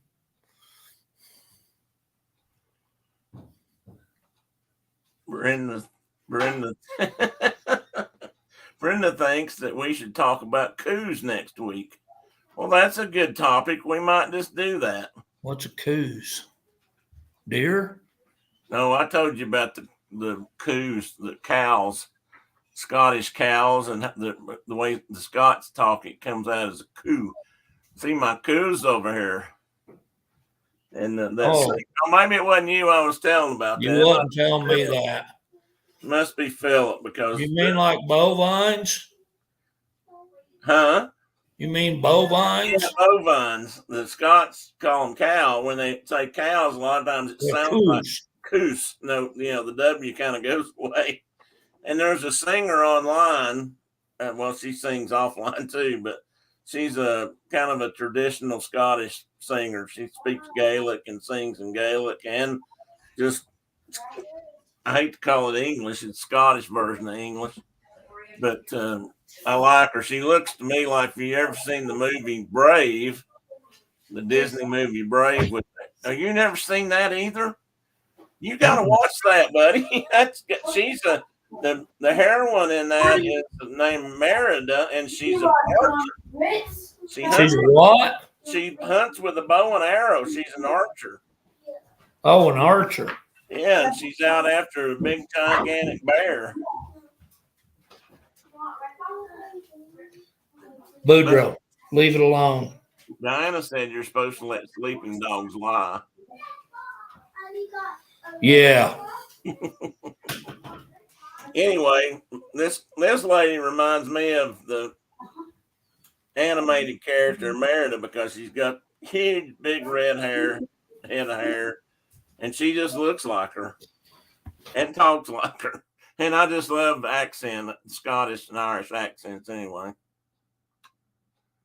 Yeah, Michelle, you don't want to reach in while dogs are eating, especially some dogs that that remember going hungry and such. They'll let you know right away that's you're not welcome there. You go eat at your table. It's kind of like, you won't let me on the table to eat with you, and I'm not going to let you get down here and eat with me. Teddy's a little bit like that too for some reason. So anyway, that's another little installment of domesticating dogs, which, we've, as humans, have been living with dogs for quite a long time now. And once again, we've managed to talk through a couple of hours. Any questions or any other topics you'd like for me to discuss? Put it in the chart there, and Mark and I'll give it we'll talk about it. And if it's not, the only thing I'm going to say is no religion, no politics in this chat, because this is all about fun. Well, not just fun, but I hope and feel like we're passing along a little bit of knowledge. And if nothing else, such as it is. Such as it is. Well, Mark, you and I were both brought up under the tenet of, if you can't dazzle them with brilliance, baffle them with bullshit. So that's kind of where we stand there on that. It might be an East Tennessee thing. Diana says, always train to make sure I can put my hand in the food bowl. No food aggression in this house. Well, what about Mike? Do you have to? I would be more worried about Mike biting your hand off than the dog. I agree, Diana. Dogs are you're the leader of the pack. Well, that is a good point. And that's how they view the world. And so you got to be the boss. You can't be a buddy all the time. You got to be the alpha. Tony wants to know, for a friend, if we could talk more about donuts and the people who work for them. Well, it's not as much fun, Tony, but we could talk about policemen, or maybe mail walkers, MAIL, not MALE. But I would suspect that talking about strippers for donuts is probably more interesting from the general perspective. The fact that we talk for a couple of hours isn't what shocks me. It's that I don't even notice. Well, Tina, I appreciate that, because that means and I'll be honest with you, obviously I don't notice it either. We just go right along through it. And I need to make a list of movies I've missed. Well, if he does that, I'll have to make a list of movies I've missed that he tells me about, and can't believe I haven't seen them either. So I guess we kind of swapped out in different places. But Coco's a good movie, and Merida, or Brave, is a really good movie. I bet somebody in that family's got copies of both of them. You can see. I'm sure my granddaughters have seen all those, but yeah. I haven't even heard of them. So, who all was there today? But then we haven't watched The Pacific and Band of Brothers. And I've watched Band of Brothers. No, I but need. I'm talking about my granddaughters. Oh well, they might need to wait just a little. They have their own circle they run in. I have mine. So Yeah, but when they grow up, there's going to be a lot of papa, grandpa influence. There's a comedian. we're getting ready to go do some influencing here in a minute. Okay, where you headed off to today? Just out. We're going to go out and check the mare and go be outside for a while because it's Well, good beautiful. for you and good for them. Michelle said we didn't see Coco for a long time, and when we did, I really liked it. I like Coco. I thought Coco was a good movie. I never even heard of it, let alone saw it. Carol, look at this.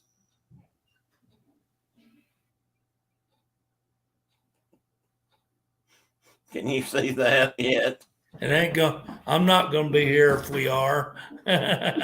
See, Mark's laid down the law. He won't hang around if I talk. We're not doing seat belts or car seats or none of that. That whole story had a moral at the end, but I guess I went about it the wrong way. We were going to talk about the crap we used to do as children that we survived. Yeah, and I ended up going down a rabbit hole. And you bastardized the topic and made it into the history of the car seat. Well, I was talking about things our parents did to us. They put us in the back seat with no safety device, but we didn't talk about swinging on grapevines or falling out of barn lofts or nothing. Yeah, I know. I really messed up on that one. Maybe we'll get back to that and do it right. Running from bees. Fighting bees with tennis rackets. Fighting bees with tennis rackets, yeah. I thought that's shooting them with rat shot. And I thought that's what tennis rackets were for growing up. It was the most fun. What are we craving here? What Michelle's craving something or carving something. I'm not sure which. I have to go back and find it, I guess. Oh, craving coffee with old friends. Yeah, I mean there you go. I think you mean that in a good way. Brenda says we can do test or knowledge with Mark and Tim and a bell that goes ding, ding, ding, ding. I guess if we get it right. Is that what you're trying to say there? Either Diana is complimenting us or she's calling us old. And now she can't even time her out. She is calling us old. Oh, that might be a mistake, Carol. Yeah, Carol, I see your point. Brenda says that would be fun. I'm not bad at Jeopardy now. You might find it. Well, I don't know. I'm not going to say that. But Tina wants to survive. We survived stream. Well, we're going to have to work on that then, Tina. We'll have to do that because I'm telling you. There we were. There we were. Stacking hand grenades and magazines. With a cigarette in her mouth. And there we were. Brother Bear. I've seen Brother Bear. Yeah, there we were. All right, Mark, you need to get going. I'm going to officially cut you loose, buddy. I'm going. I'm going to go take grandkids outside. Yeah, we need to get caught up on some things. I've been way behind in bull riding stuff lately. I'm sure there's a couple of coming. It's coming to the finals, buddy. Well, I know. And is that like immediately, or is it still a week or two away? Well, they're doing this weekend is Louisville. And then I think 2 weeks after that is the finals in Fort Worth. And so it's close. Lots of guys are hurt. Leme's been out for weeks now, 6 weeks, I think. And they're all beat up and banged up. And Dalton Castle's hurt. Well, so it's going to be an interesting finals. maybe a new winner then. Maybe Well, somebody new. it looked like Kaiki was. I mean, he was he's still in the lead, but he got hurt last weekend, so now we don't know. I think he broke his ankle, but anyway. Carol wants to know about what we survived too, so I guess we'll have to work on that. And she also said that you should have fun with your grandkids today. I'm going to. So get them a little muddy, get them a little stinky, and then send them back home to their parents. Made sure that the mamas sent boots with them this trip. So good for you. Oh me. Yeah, maybe roll them out there in that dead horse stink just a little bit. Yeah, they don't need to be doing that. We got enough of that. Well, they could always say, but Mama, the dogs were doing it. Yeah. Oh well. All right, guys. I'm gonna. All right. You say, buddy. Go ahead. I'm gonna say bye here in a minute. And see you guys. have a good weekend, and you too. Talk to you soon. All right. All right. Bye. And there we have it, guys.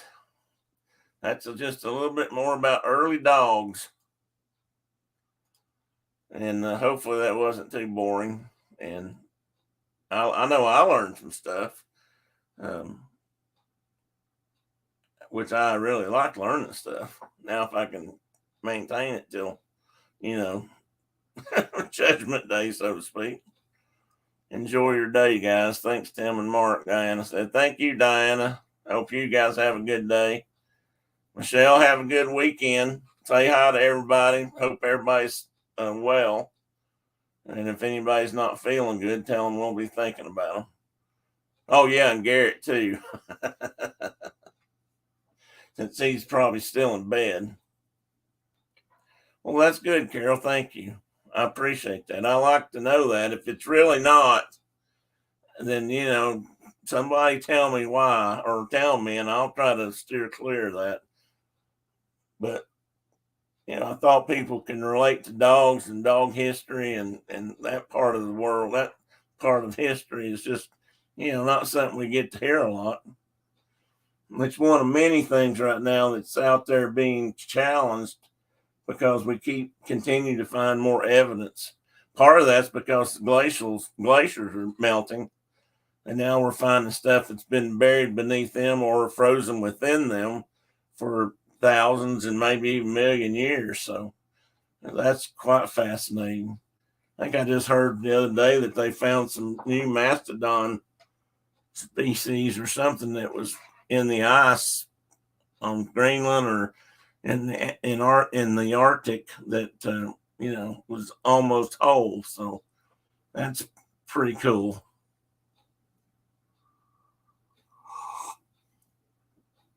Tina says, not even the car seat one was, but I'm old. Well, me too, Tina. I actually thought it was kind of interesting because honestly, by today's standards, none of us should have survived our childhoods, or most of us. Well, depending how old you are. But we didn't have car seats. And maybe we're just lucky. I mean, we slept in the rear window of the car, and we slept in the floorboards, and we slept on the seat, and we didn't have seat belts. Most of the cars I grew up with didn't have seat belts. In fact, I had a TR4 Triumph convertible little sports car. And I put my own seat belts in it eventually because it didn't have any when it came new. And it was in a 62 model, I think. Carol says, as a result of this show, I end up reading a lot of books and articles that I wouldn't have otherwise. Well, good, Carol. I'm glad to hear that. That actually makes me feel good as anything you could have said, because if I manage to say something that piques your interest or, fires you up about something to either prove me right or wrong or just to learn more about it, then I've done my job. All right. Bye, Brenda. Bye. I'm going to let everybody go. Have a great weekend. Thank you all for being here.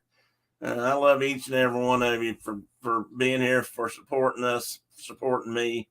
If you have a friend that you think might enjoy this kind of passing of knowledge, by all means, invite them in. And the same thing goes for my Thursday night shows. If you know somebody that would like to talk about day-to-day relevant news type stories and what's going on in the world, by all means, invite them in, bring them. And otherwise, we'll see you guys. I hadn't said this in a while, but if the creek don't rise, I can't remember how that goes. Good Lord's willing, and the creek don't rise. We'll be back here again next Saturday. Diana, hang on to the hidden donuts. Tina, take care of that hound. Carol, get that boy driving. Get me on the phone and I'll talk to him while he's driving. I'm sure that'd be exciting. Anyway, see you guys. If you ever want to get in touch or leave some ideas, by all means, put them in my DMs on Instagram or my email, which is listed on my website somewhere there where you can pick, Tim Pruitt and information. Send me an email, whatever floats your boat, and we'll talk about something. Talk about it. All right, everybody, have a great day. Send you along. All right, I'm going to say bye, and we'll see you back next week in the Tipi.